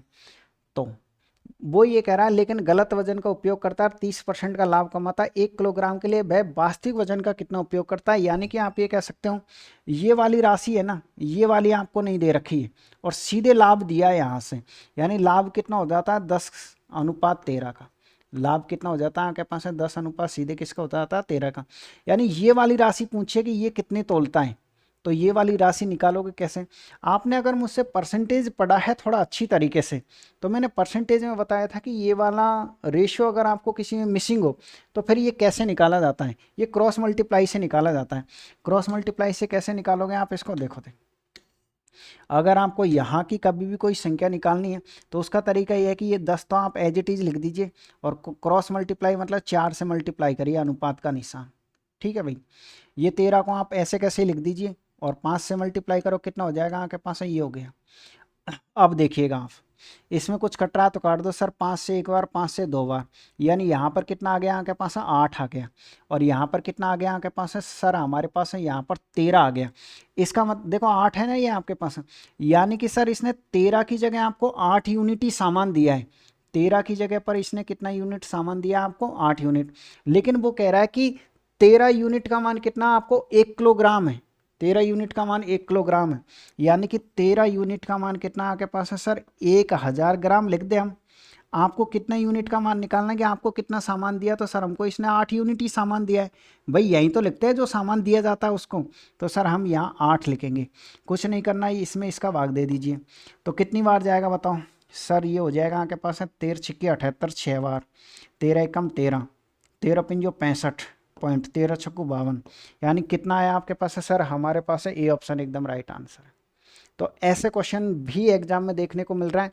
एक बार फिर सुन लीजिए अगर आपको कोई भी दिक्कत आ रही है क्वेश्चन को समझने में। तो क्वेश्चन ये कह रहा है, ये सीपीए और ये एसपीए की कोई दुकानदार ने कोई वस्तु 5 रुपये में खरीदी और 4 रुपये में बेच दी, पहले घाटा खा लिया, ठीक है। दूसरी बार जो सेकंड लाइन आएगी ना उसमें क्या करता है कि भाई 1 किलोग्राम की वस्तु को थोड़ा कम तोलता है, यानी आप चाहे तो यहाँ लिख सकते हो कि सर 1000 ग्राम तो यहाँ लिखा हुआ है, और 1000 जो ग्राम है ना उस वस्तु को वह कम तोलता है, और वो वस्तु कहाँ पर आती है, वो यहाँ पर आती है लिखा हूँ। तो क्वेश्चन ने पूछा कि 1000 की जगह उसने कितनी तोली है कम, ताकि जो परिणाम आए, लाइन सुनो, ताकि जो परिणाम आए उसमें उसको लाभ हो जाए। कितना लाभ हो जाए, 10 की वस्तु पर 13 का लाभ हो जाए। इसका मतलब सर हमको क्या करना है, एक तो ये निकालना है और एक आपको ये निकालना है। अब ये निकलता कैसे, 13 एज इट इज है, और 13 को मल्टीप्लाई करोगे 5 से, 10 एज इट इज है, इसको मल्टीप्लाई करोगे इससे, 5 से कितनी बार, 2 बार। तो सर यहाँ पर हमारे पास है, इन दोनों को गुणा करोगे, यहाँ 8 यूनिट आ चुका है, यहाँ पर 13 यूनिट आ चुका है। तो 13 यूनिट का मान 1000 है, तो फिर 8 यूनिट का मान कितना होगा, 615.4। ठीक है ना, ऐसे करना है क्वेश्चन को सर। आप आइए अगले क्वेश्चन पे फिर से, एक और है आपके पास है, देखिए ये भी आपके पास अच्छा क्वेश्चन है, बहुत शानदार क्वेश्चन है। ऐसे क्वेश्चन का आंसर सिर्फ और सिर्फ आप 5 सेकंड में बता सकते हो, सिर्फ 5 सेकंड में। 4x + 5y बराबर 20 का अंत्यखंड बताइए, बाई का अंत्यखंड। कभी भी अगर आपसे बाई का अंत्यखंड पूछता है तो इसको आप 0 बना दीजिए। देखो एक बार फिर से देखो क्वेश्चन को, क्वेश्चन नंबर 15 है आपके पास है, 4x + 5y बराबर 20 है, बाई का अंत्यखंड पूछा है। अगर आपसे बाई का अंत्यखंड पूछता है तो इसको आप 0 बना दो, और अगर x का पूछता है तो इसको 0 बना दो, बस आपका आंसर आ जाएगा। तो आप ये कह सकते हो कि इतना बराबर कितना है, 20 है, तो कितनी बार कटेगा आपका, 4 बार। तो y की वैल्यू कितनी आ जाएगी आपके पास, 4। देखो कितना ईजी क्वेश्चन है, जबकि एक जो कमजोर जो आर्ट्स वाले स्टूडेंट होता है वो इसको गलत करके आ जाता है। तो आपको ऐसा क्वेश्चन गलत नहीं करना है। अगर बाई अंत्यखंड पूछ रहा तो x को 0 करो, और x अंत्यखंड पूछ रहा तो y को 0 करोगे आप। अगले क्वेश्चन पे फिर आइएगा आप। सर ये रहा आपके पास है क्वेश्चन। एक क्वेश्चन ध्यान रखिए, माध्य माध्यिका बहुलक से भी क्वेश्चन पूछा गया है। तो क्या क्वेश्चन है आपके पास, सर आंकड़ों की माध्यिका बताइए। माध्यिका का तो क्वेश्चन बहुत इजी होता है। माध्यिका का क्वेश्चन इजी कैसे होता है कि सर ये जो संख्या है ना आपके पास, या तो इसको आप बढ़ते हुए क्रम में जमा लो या घटते हुए क्रम में जमा लो, फिर बीच की जो संख्या होगी वही आपका आंसर होगा। तो हम एक काम करते हैं, इसको बढ़ते हुए क्रम में जमा लेते हैं। तो सबसे पहले सबसे छोटी संख्या लिखी है। सबसे छोटी संख्या कितनी है, 4 है। 4 कितनी बार है आपके पास है, 2 बार है, देख लीजिएगा। 4 के बाद कितना आएगा आपके पास है, 7 8 8, अच्छा 6 भी है, 6 7 और 8, ये 8, ये 9, ये 11, ये 12 और ये 14। एक बार आप काउंट जरूर करें कि संख्या कितनी है। 1 2 3 4 5 6 7 8 9 10 है। क्या संख्या 10 है कि नहीं है? 1 2 3 4 5 6 7 8 9 10 है, बिल्कुल सर। तो फिर क्या करना है इसके बाद, सर हमको कट्टम कट्टी खेलनी है। एक संख्या इधर से काटो, एक इधर से, एक इधर से, एक इधर से, एक इधर से, एक इधर से, एक इधर से, एक इधर से। अब नहीं काटनी है आपको। अब क्यों नहीं काटनी है आपको, क्योंकि सर ये दोनों बच गए, ये दोनों कट जाएंगे, तो फिर क्या बचा आपके पास। तो फिर क्या करना है सर, जो लास्ट की संख्या बच जाती है ना, इन दोनों को जोड़ के। अब अगर आपसे माध्यिका पूछी है तो माध्यिका का अर्थ ये होता है कि जो लास्ट की बच जाती है ना दोनों, उन दोनों को जोड़ के 2 का भाग दे दो बस। 16 में 8 का भाग दोगे तो 8 आएगा, जो कि किस ऑप्शन में आपके पास है, जो कि आपको इस ऑप्शन में देखने को मिलेगा। क्लियर है क्वेश्चन आपके पास है। अच्छा ध्यान रखिएगा कि ये तो सिर्फ माध्यिका पूछी, आपसे जो क्वेश्चन पूछा गया था ना आज, वो ये पूछा गया था कि बहुलिका बहुलक माध्य और माध्यिका में क्या संबंध होता है। तो मैं आपको टेस्ट पेपर जो मैंने 2 नंबर का सॉल्व करवाया था ना, उसमें ऐसे खूब सारे क्वेश्चन सॉल्व करवाए थे। अगर आपको ये जानना है कि क्या आपके पास है कि बहुलक पूछा जाए, तो सर एक फॉर्मूला होता है आपके पास है बहुलक निकालने का। बहुलक बराबर क्या होता है, ये होता है आपके पास है 3 इंटू माध्यिका। ये क्या होता है आपके पास है 3 इंटू माध्यिका, और माइनस होता है आपके पास है 2 इंटू माध्य। 2 इंटू क्या होता है माध्य। इसमें से आपसे बहुलक पूछ सकता है, इसमें आपसे माध्यिका पूछ सकता है, और माध्यिक पूछ सकता है। तो इसे जरूर याद करें। आप चाहते हो कि सर नहीं हम माध्य माध्यिका बहुलक से रिलेटेड सारे क्वेश्चन सॉल्व करना चाहते हैं, रेंज कैसे निकाला जाता है, विचरण कैसे निकाला जाता है, तो मैं आपसे ये कहूँगा कि आप वीडियो में वो प्ले लिस्ट में जाए, वहाँ ग्रुप डी के मैंने 4 पेपर सेट सॉल्व करवा रखे हैं। उसमें जो 2 नंबर का पेपर सेट है ना, उसमें माध्य माध्यिका से रिलेटेड 15-20 क्वेश्चन सॉल्व करवाए स्टार्टिंग में, ताकि आपका कॉन्सेप्ट क्लियर हो जाए वहाँ से।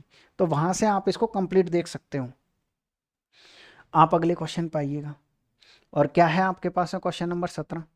सर क्वेश्चन नंबर 17 ये है कि 5 सेमी भुजा वाले घन का पार्श्व पृष्ठीय क्षेत्रफल पूछा है। पार्श्व पृष्ठीय क्षेत्रफल क्या होता है आपके पास है घन का। सर घन का अगर हम पार्श्व पृष्ठ का मतलब होता है वक्र पृष्ठ निकालेंगे, तो ये होता है सर हमारे पास है 4 और ए स्क्वायर होता है। कितना होता है आपके पास में 4 ए स्क्वायर होता है। बहुत इजी क्वेश्चन है आपके पास। 4 की जगह 4, ए का मान कितना आपके पास में भुजा है 5 और 5 का वर्ग कितना हो जाएगा आपके पास में 25। तो कितना हो जाएगा आपके पास में 25 चौको 100। किस ऑप्शन में आपके पास ए ऑप्शन। देखो कितने इजी क्वेश्चन, अगर थोड़ा सा भी आप दिमाग लगाते हो ना, तो ये मान के चलिए एक तरीके से रेलवे तो फ्री के पेपर बांटती है। रेलवे फ्री के ही बांटती है पेपर, अगर आप तसल्ली से पढ़ाई करोगे इनकी। तो आप फिर से देखिएगा, एक क्वेश्चन मिश्रण से भी देखने को मिला था हमारे पास। तो मिश्रण से क्या, आप चाहे तो इसको मिश्रण के नियम से कर सकते हो, और वैसे नहीं करोगे तो आप छोटा सा ही तरीका वैसे भी कर सकते हो। एक दुकानदार के पास 2 प्रकार के चावल है। एक की कीमत 60 रुपये प्रति किग्रा है, दूसरे की कीमत 80 रुपये प्रति किग्रा है। भैया इन्हें 3 और 2 के अनुपात में मिलाता है तो परिणामी मिश्रण प्रति किलो मूल्य कितना होगा। देखिए एक कितना है आपके पास है सर 60 रुपये किलो है, और 60 रुपये किलो कितना खरीदता है, 3 किलो खरीदता है। दूसरा चावल कितना है सर 80 रुपये किलो आता है, और ये कितने किलो खरीद के लाता है, 2 किलो खरीद के लाता है। तो सभी का बताना है, तो सभी कितने किलो खरीद लाया, 5 किलो। सभी का मूल्य एक साथ बताना है। 60 रुपये किलो में 3 किलो खरीदे, 80 के भाव से 2 किलो खरीदे। क्वेश्चन ने पूछा है कि टोटल कितने खरीद लिए, 5। तो चाहो तो देखो इन दोनों को गुणा करके जोड़ दो, और चाहे ऐसे कर दो, देखो 5 से इसको काट दो, 5 से कितनी बार 12 बार, 5 से आप इसको काट दो कितनी बार 16 बार। तो ये कितना हो जाएगा आपके पास है सर, ये हो जाएगा आपके पास है कितना 12 तिया 36, 16 पंजा, और ये हो जाएगा 32।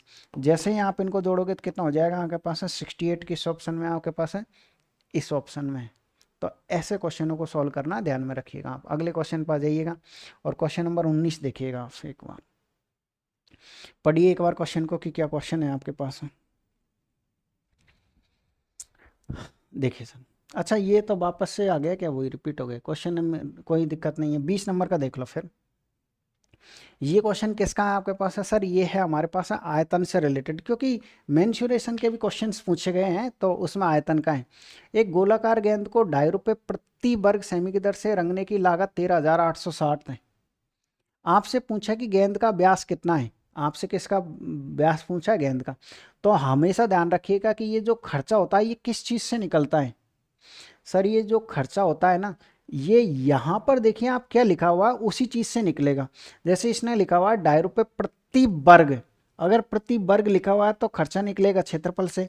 अगर यहाँ प्रति घन लिखा हुआ है तो खर्चा निकलेगा आयतन से। अगर यहाँ आपको प्रति सेमी प्रति मीटर लिखा हुआ है तो खर्चा निकलेगा आपका परिमाप से। 3 चीज़ों से खर्चा निकलता है, परिमाप से निकलता है, क्षेत्रफल से निकलता है, और आयतन से निकलता है। इस बात को ध्यान में रखिएगा।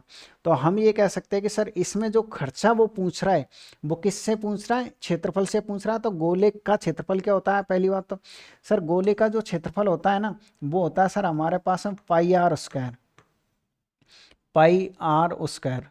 और क्या होता है आपके पास में गोले का क्षेत्रफल होता है सर हमारे पास में पाई आर स्क्वायर। और आर का मान पूछा, मतलब जैसे ही आर का मान आ जाएगा डबल कर देंगे हम, क्योंकि वो व्यास पूछना चाह रहा है। ठीक है, तो खर्चा कितना आपके पास है 13,860, बराबर का निशान, 4 की जगह 4 लिखिए आप, 22/7 आर का मान दे ही रखा है। डाई को हम 5/2 लिख सकते हैं ना, डाई को हम कितना लिख सकते हैं, क्योंकि वो अच्छा गोल लगा के, अच्छा वो तो खर्चा है, ठीक है। और इसको आर स्क्वायर का मान हमसे पूछा तो सर हम आर स्क्वायर को आर स्क्वायर लिखेंगे। यानी कि आप ये कह सकते हो कि मैंने कैसे किया सॉल्व, सर मैंने ऐसे किया कि ये जो खर्चा है ना, वो खर्चा किससे निकाला है, मैंने खर्चा निकाला क्षेत्रफल को, क्षेत्रफल को गुणा किया है। क्षेत्रफल को किससे गुणा किया है कि प्रति यूनिट कितना है वो, उससे प्रति यूनिट, यानी क्षेत्रफल को हम गुणा करेंगे किससे, डाई से, तब जाके आपके पास है खर्चा आएगा। तो सॉल्व कर लीजिएगा आप, 11 से ज़रूर काटिएगा, 2 बार कटेगा। 11 से अगर आप इसे काटते हो तो देखिए सर 11 से 11 एकम 11, 11 दूनी का 22, 66 इतनी बार कट जाएगा। फिर और काट लीजिएगा, ये 2 से आप ये 2 काट दीजिएगा। आप इसको 4 से काटिएगा, 4 से जैसे काटोगे तो ये 3 बार और ये 15 बार। 5 से फिर काटिएगा आप इसको, 5 से काटोगे तो सर ये 6 बार और ये कितनी बार, 3 बार, 63 बार। तो यहाँ से अगर हम बात करें आर स्क्वायर का, तो आर स्क्वायर का मान है आपके पास है 63 × 7। तो फिर आर का मान कितना आना चाहिए सर, आर का मान आएगा, देखिए इसको हम 9 × 7 लिख सकते हैं, और एक सात हमारे पास पहले से डबल 7 में से एक 7 बाहर आ जाएगा और इसमें से 3 आ जाएगा। तो ये आर का मान 21 है, जबकि त्रिज्या की डबल क्या होती है आपके पास में, व्यास होता है। तो इस तरीके से आपका जो आंसर देखने को मिलेगा वो डी ऑप्शन में मिलेगा।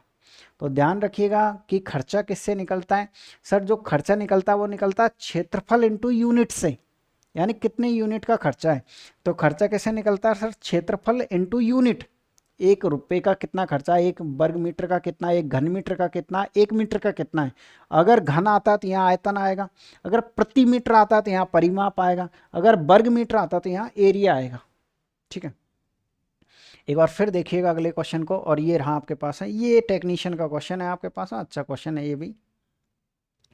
क्या है क्वेश्चन, दो संख्याओं के बीच का मध्यानुपात उन दोनों संख्याओं के गुणनफल का सकारात्मक वर्गमूल होता है। यदि 18 और 22 के बीच का मध्यानुपात इतना, तो 22 का मान बताए।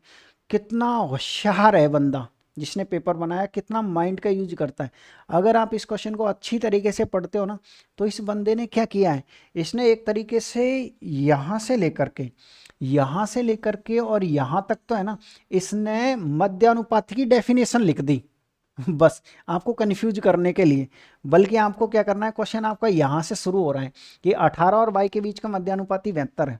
तो मध्यानुपाती का फॉर्मूला क्या होता है सर, मध्यानुपाती फॉर्मूला होता है मध्यानुपाती बराबर अंडरवुड का निशान और पहली संख्या इंटू दूसरी संख्या, ये होता है सर फॉर्मूला। मैंने कहा कि 22 का मान निकालना, तो क्या करोगे आप, इसका वर्ग करो। इसका वर्ग कितना हो जाएगा आपके पास में, 72 × 72 हो जाएगा, ठीक है ना भाई। और इसका वर्ग कितना हो जाएगा, वर्ग हट जाएगा तो 18 और इंटू हो जाएगा आपके पास में 22। 18 से कितनी बार कटेगा आपके पास में, 3 बार कटेगा, वो सॉरी 18 चक्कू 72 कितनी बार कटेगा आपके पास में, 4 बार कटेगा। तो ये 8 हो जाएगा और ये 21 हो जाएगा। तो आप बताइए किस में है आपके पास है, 4 दूनी का 8 और 28, तो आपको देखने को मिलेगा डी ऑप्शन में। तो इस तरीके से आने वाले टाइम में अगर ग्रुप डी की एग्जाम है तो आप इन क्वेश्चनों का रिवीजन करके ज़रूर जाएं। आप अगले क्वेश्चन पे फिर आ जाइएगा आप। और ये रहा आपके पास अगला क्वेश्चन, ये पार्टनरशिप का क्वेश्चन है, और एक क्वेश्चन पार्टनरशिप का भी देखने को मिला था एग्जाम में। एबीसी के बीच क्रम से इतने के अनुपात में धनराशि की गई, यदि वर्ष के अंत में इतने का कुल लाभ है तो बी और सी के हिस्से के बीच कितना अंतर है। कुछ नहीं कहा, एक इजी सा क्वेश्चन है कि सर हमारे पास है टोटल लाभ दे रखा है ये, और इस लाभ को इस अनुपात में बांटना है और बी और सी का अंतर बताना है। तो टोटल लाभ कितना आपके पास है, टोटल लाभ आपके पास है 3850 है, और इसमें भाग किसका देना, अनुपातों के योग का। अनुपातों का योग कर लीजिए, ये हो जाएगा आपके पास है 9 9 6 कितना हो जाएगा आपके पास है 15, हासिल कितने लग जाएगी 1, वो हो जाएगा आपके पास में कितना 8 7 15 और 1 कितना हो जाएगा आपके पास 16। और मल्टीप्लाई किससे करना है सर, मल्टीप्लाई करना है, वो कह रहा है बी और सी के हिस्से से। इसमें से आप इसको घटा के देखो कितना बच रहा है आपके पास है सर, ये बच रहा है आपके पास है 5 और 1 15, कितना बच रहा है 15। तो 15 से आप मल्टीप्लाई कर दीजिए, पहले आप इसको 15 से ही काट दीजिए ना 11 बार। 11 से कितनी बार कट रहा है, 3 5 350, किस ऑप्शन में है। इजी क्वेश्चन था, इसमें कोई दिक्कत आपको नहीं आनी चाहिए। अब लीजिए आप क्वेश्चन नंबर कौन सा, 23 नंबर का। देखिए रेल गाड़ी से रिलेटेड भी 2 क्वेश्चन पूछे गए थे। एक क्वेश्चन ऐसा था जिनमें चालें दे रखी है विपरीत और समान, उससे रिलेटेड था। और एक क्वेश्चन ऐसा कुछ बताया था कि ऐसा कुछ क्वेश्चन था, तो मैंने ये क्वेश्चन लिया उन्हीं के बेस पर आधारित, ठीक है। तो आप इसे समझिए, यदि 1352 मीटर लंबी एक रेलगाड़ी किसी खंभे को 169 सेकंड में पार करती है तो रेलगाड़ी द्वारा 256 मीटर लंबे प्लेटफॉर्म को पार करने में कितना समय लगेगा। आप इसको बहुत इजीली तरीके से क्वेश्चन को सॉल्व कर सकते हो। कैसे सर, क्वेश्चन हमारा ये कह रहा है कि 1352 मीटर, देखो 1352 मीटर पार करने में उसको कितना सेकंड लग रहा है, इतना सेकंड लग रहा है। आपको कितने का मान निकालना है, आपको निकालना है कि 1352 मीटर लंबी रेलगाड़ी, तो रेलगाड़ी द्वारा 256 मीटर लंबे प्लेटफॉर्म को, यानी कि पहले वो खंबे को पार कर रही थी, तो खंबे का मतलब होता है उसकी खुद की दूरी को पार कर रही थी। इस बार क्या करेगी, वो प्लेटफॉर्म को पार करेगी। तो दूसरी बार में आप इस दूरी में इस दूरी को जोड़ोगे, तो जैसे ही जोड़ोगे इस दूरी में इस दूरी को, तो कितना हो जाएगा, आपके पास है 6, हासिल नहीं लगेगी, आपके पास है 0 और 15 और 1 16, यानी कि आप ये कह सकते हो सर हमसे इसका मान पूछा है 1608 का। अगर 1352 मीटर में इतने सेकंड लग रहे हैं तो 1608 मीटर में इसको कितने सेकंड लगेंगे, ये आप अच्छे से जानते हो कि जिसका मान निकालना होता है उससे हम मल्टीप्लाई करेंगे। देखो मैंने कितना शॉर्ट में आपको क्वेश्चन जमा दिया है। कैसे जमा दिया है कि सर 1352 मीटर में इतने मिनट लग रहे हैं तो 1608 मिनट में कितने मिनट इसको लगेंगे। आपको ऐसे क्वेश्चन को जमाना है, कुछ नहीं करना है। इसके बाद काटा पीटी कर लीजिए। देखिए अगर आप इससे इससे काटते हो ना तो सर ये 8 बार कट जाएगा। 8 से इसको काटते हो, 8 दूनी का 16, 0 1 और ये 8 का 8, यानी 201 किस ऑप्शन में आपके पास, सी ऑप्शन है। एक बार फिर सुनिए हमने क्वेश्चन को कैसे सरल किया है।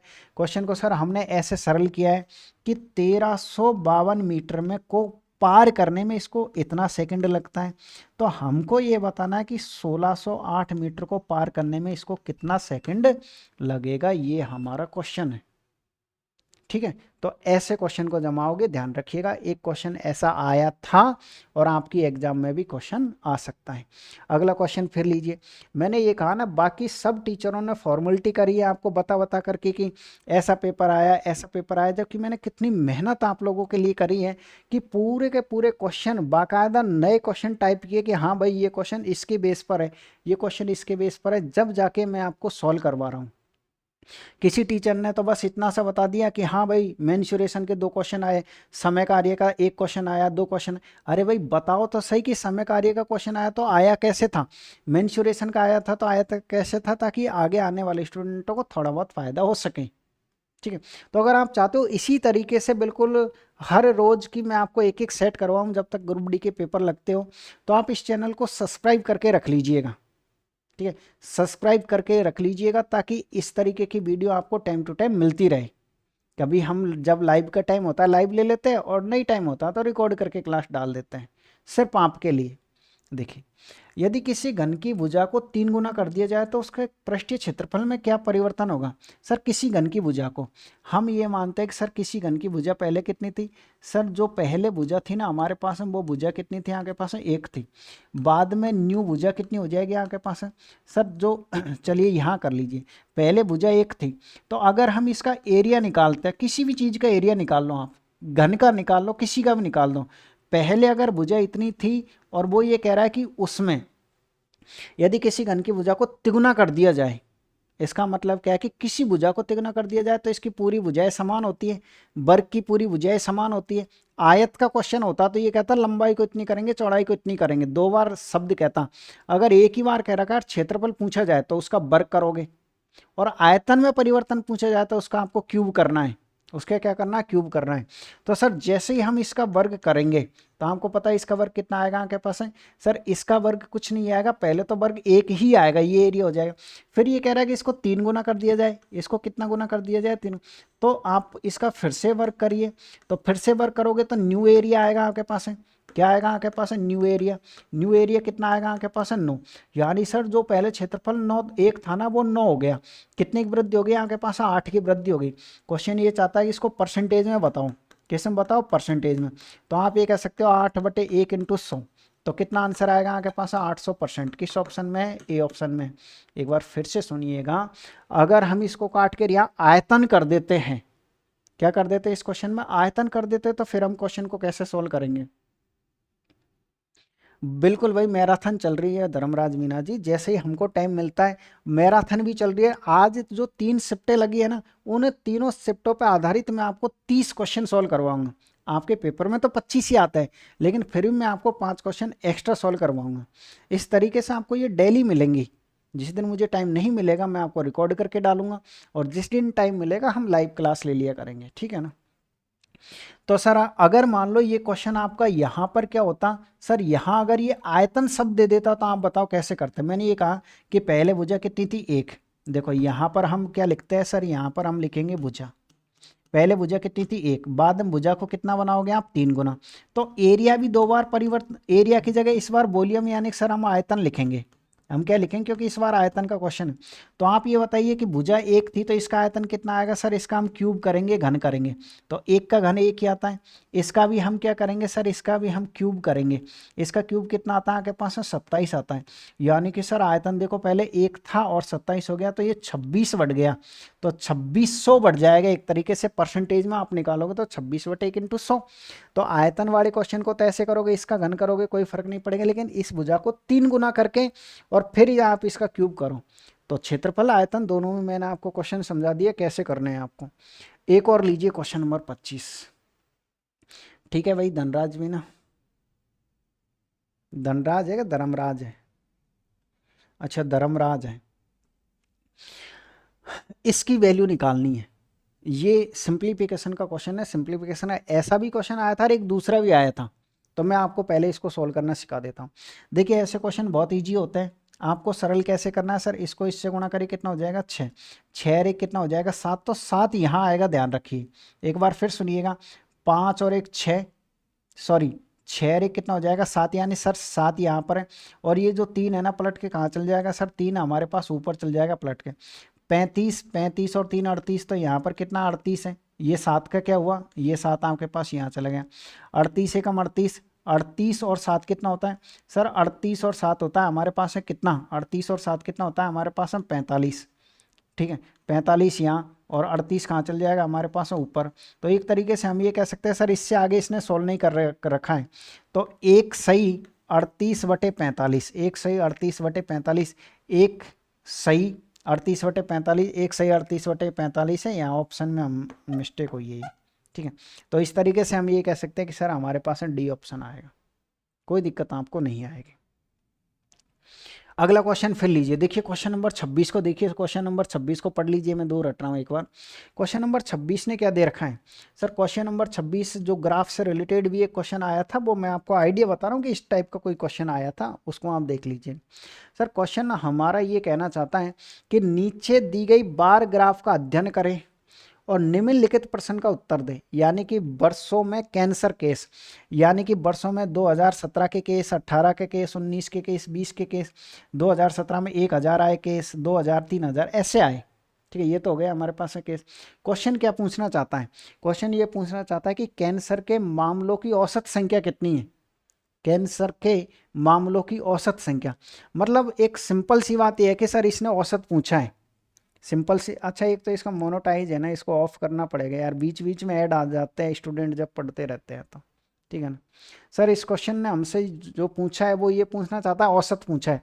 तो एक तरीका तो यह है, देखो कितनी साल है, 1 2 3 4 5 6 साल है ये। तो 6 साल का औसत कैसे निकलता है, 6 को जोड़ के 6 का भाग दे दो। लेकिन मैं आपसे कह रहा हूँ कि आप इसको शॉर्ट तरीके से बनाइए। बिल्कुल औसत निकालने का क्या तरीका है, डेविएशन रूल के द्वारा। सर हम ये मानते हैं कि ये इसका औसत है, तो इससे ये कितना ज़्यादा है आपके पास है सर, 0 ज़्यादा है। ये इससे कितना ज़्यादा है सर, ये हमारे पास है एक तरीके से 1000 ज़्यादा है। ये कितना ज़्यादा है, 1000 ज़्यादा है। ये इससे कितना ज़्यादा आपके पास है, तो आप ये कहोगे सर ये 500 ज़्यादा है। इससे ये कितना कम है आपके पास है, 500 कम है। ये इससे कितना कम है आपके पास है, तो आप ये कहोगे 700 कम है। आप देखिए ये 500 आपका इस 500 खा जाएगा, तो ये कितना आपके पास है माइनस का 700, और ये 1000 है। तो 1000 में से आप 700 घटाओगे तो फाइनल कितना आएगा आपके पास है, 300 आएगा। 300 में भाग किसका लगेगा, कितने थे आपके पास, 1 2 3 4 5 6, 6 साल का भाग दीजिए। तो सर 6 का भाग देंगे तो कितना आएगा आपके पास में 50 आएगा। यानी कि आप ये कह सकते हो आपका जो एवरेज बनेगा वो न्यू एवरेज कितना बनेगा। सर हमने जो एवरेज माना था वो 5000 माना था, लेकिन जब हमने इसमें डेविएशन रूल लगाया था तो 50 और आ गया था हमारे पास एक्स्ट्रा। तो आपका करेक्ट आंसर है 50 50, जो कि किस ऑप्शन में देखने को मिलेगा, 50 50, जो कि सी ऑप्शन में आपको यहाँ देखने को मिलेगा। ठीक है ना, बिल्कुल 50 50 आएगा इसमें। चलिएगा अगला क्वेश्चन फिर से लीजिएगा, और क्या है आपके पास है क्वेश्चन नंबर 27।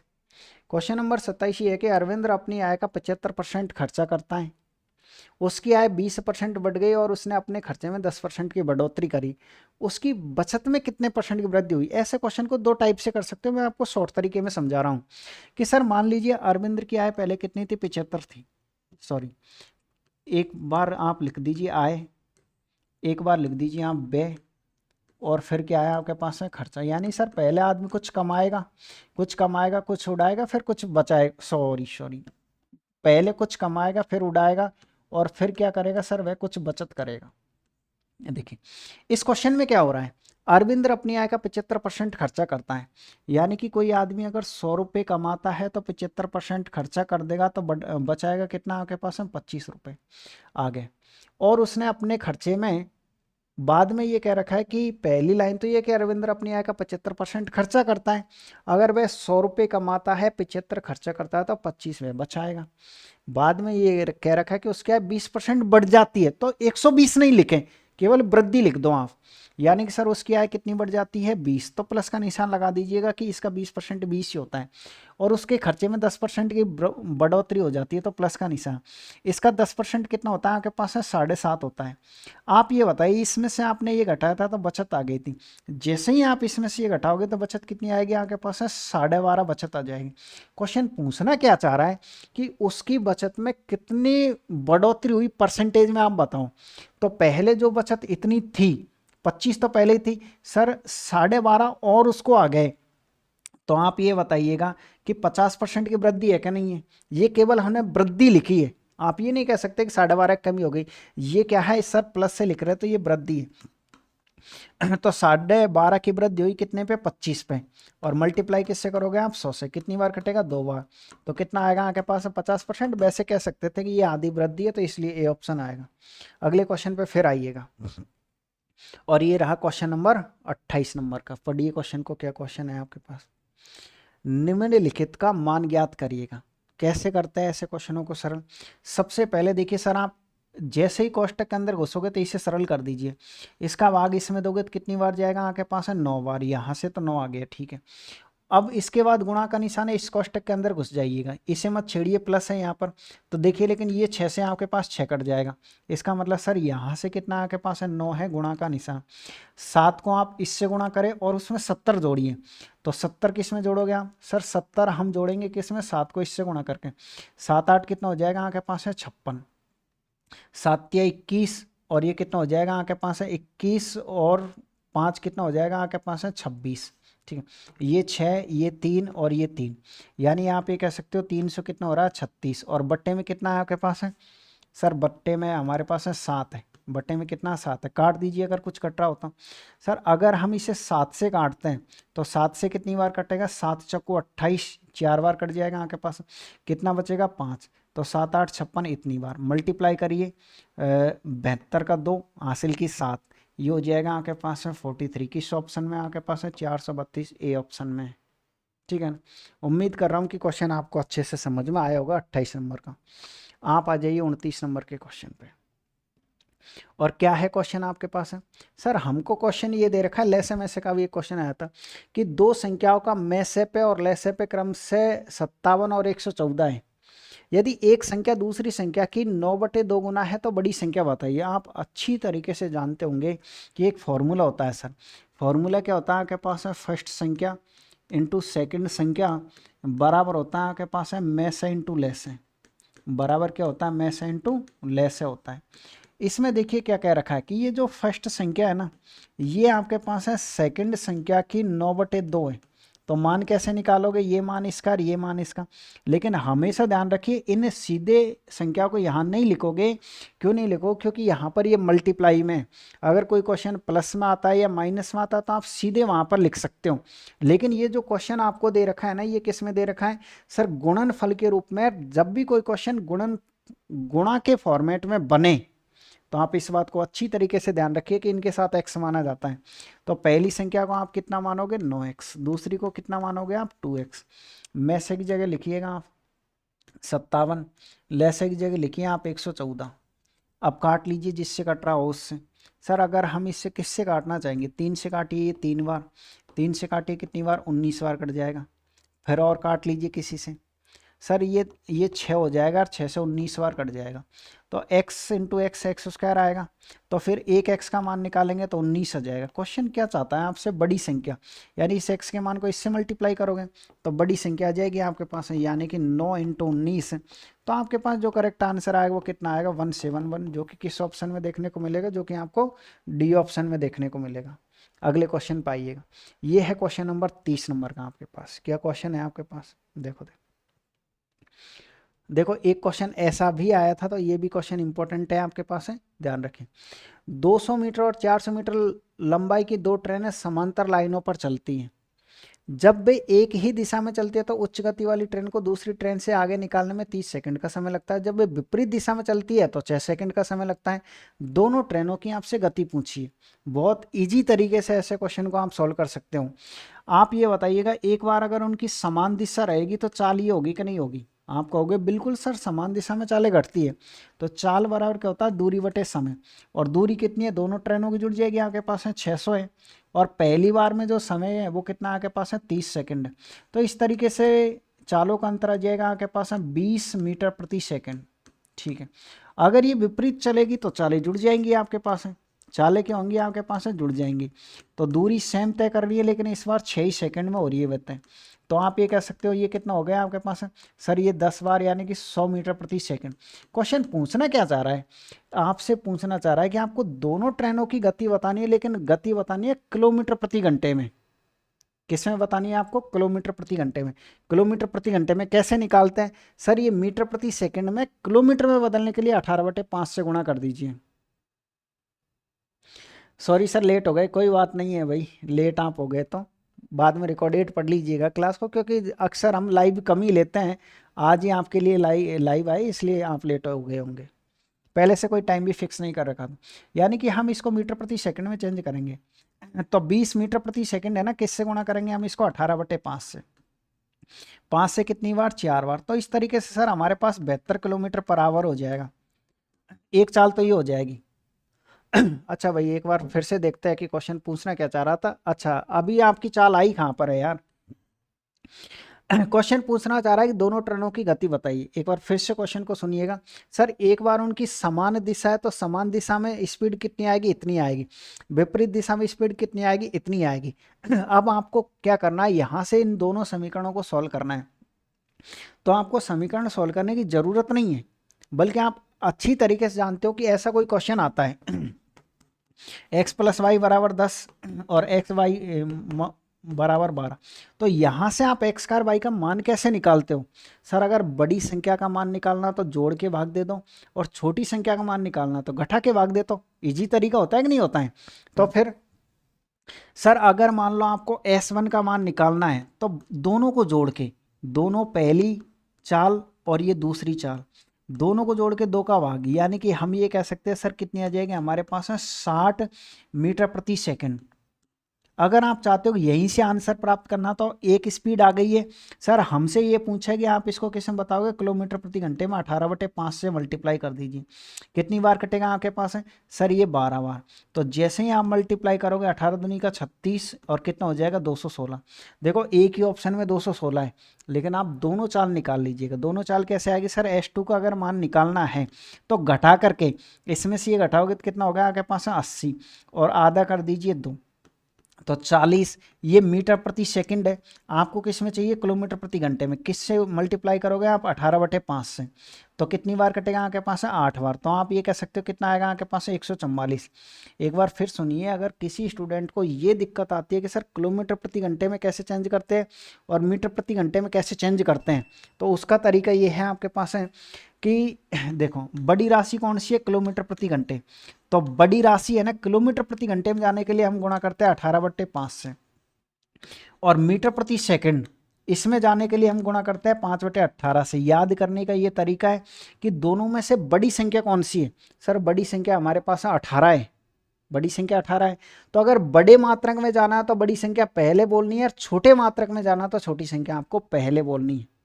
ठीक है भाई, अब इतना बड़ा मैसेज कर दिया है, ठीक है ना? सर मैं आपकी डेली क्लासें देखता हूँ, चलिएगा भाई, अच्छी बात है।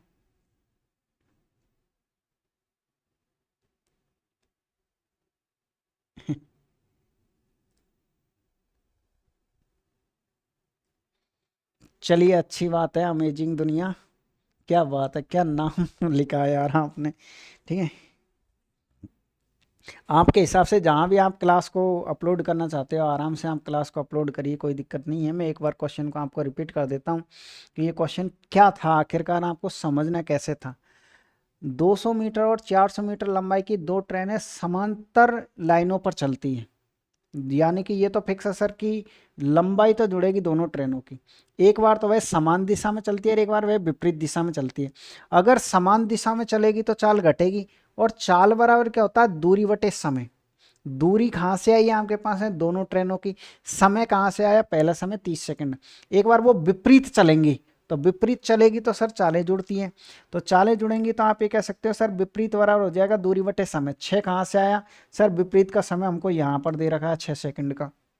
ठीक है, इसके बाद S1 S2 का मान है, प्लस का मान है, तो कुछ नहीं करना है, S1 का मान S2 का दोनों का मान निकाल लीजिए। जैसे ही आ जाएगा किलोमीटर प्रति घंटे में चेंज कर दीजिए, आपको आपका आंसर देखने को मिलेगा।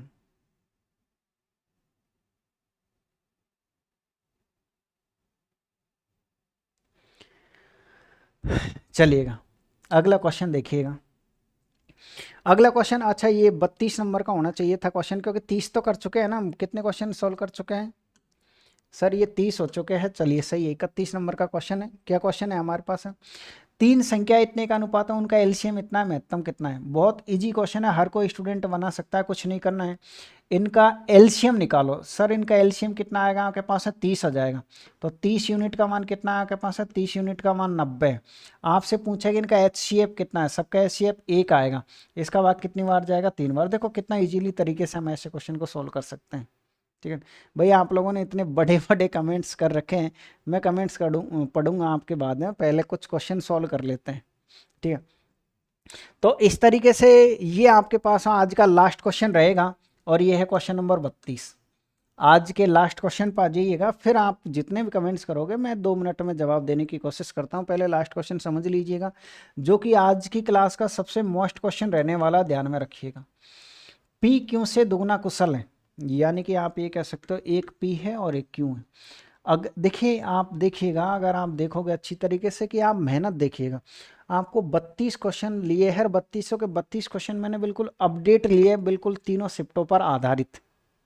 आप यहाँ देखिएगा कि आपके बारे में कितना सोचा जा रहा है।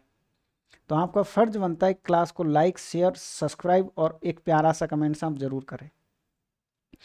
पी क्यू से दोगुना कुशल है, पी क्यू से, अगर सर इसकी कार्य क्षमता 1 है तो इसकी 2 है, ये इनकी एफिशिएंसी है यानी कार्य क्षमता, और इसका उल्टा क्या हो जाएगा, समय हो जाएगा। यानी सर हम 1:2 कह सकते हैं इसको। मैंने कहा ठीक है, पी क्यू से 40 दिन कम समय लेता है, यानी कि हम ये कह सकते हैं इनका समय ये इससे कितना कम ले रहा है, 1 यूनिट। तो 1 यूनिट का मान कितना है सर, 1 यूनिट का मान हमारे पास है 40 दिन है। 1 यूनिट का मान कितना है, 40 दिन है। तो आपसे क्वेश्चन ने क्या पूछा है, एक साथ काम करते हुए उस काम को कितने दिनों में पूरा करेंगे।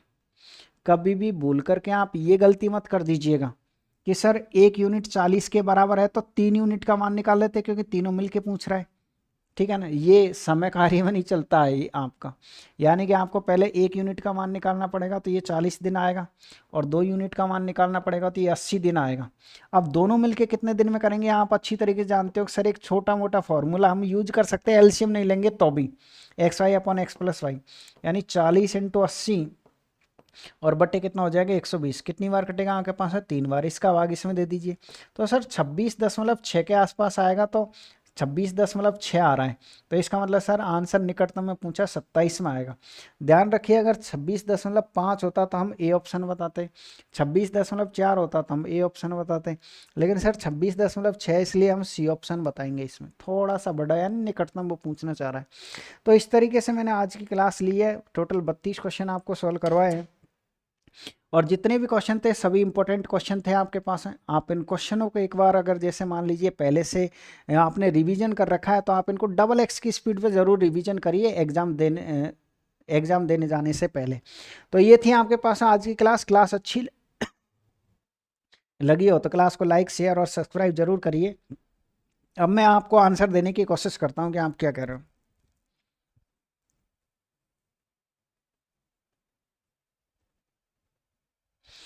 सर प्लीज़ आप थोड़ा थंबनेल अच्छा करिएगा। मैं साइंस मैग्नेटिक का स्टूडेंट हूँ, लेकिन मैं तो आपसे पढ़ता हूँ।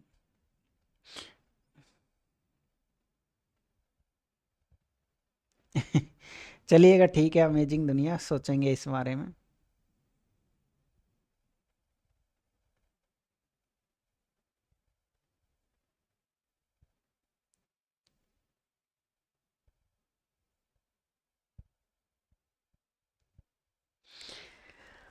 Sir please request, personally request sir, please आज ग्रुप डी का एग्ज़ाम का कुछ क्वेश्चन करवा दीजिए।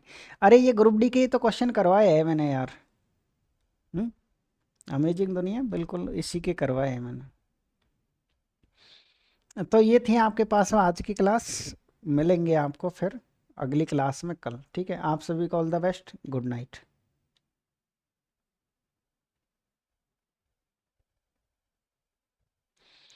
सर जय जगन्नाथ, लव फ्रॉम उड़ीसा। चलिए अच्छी बात है।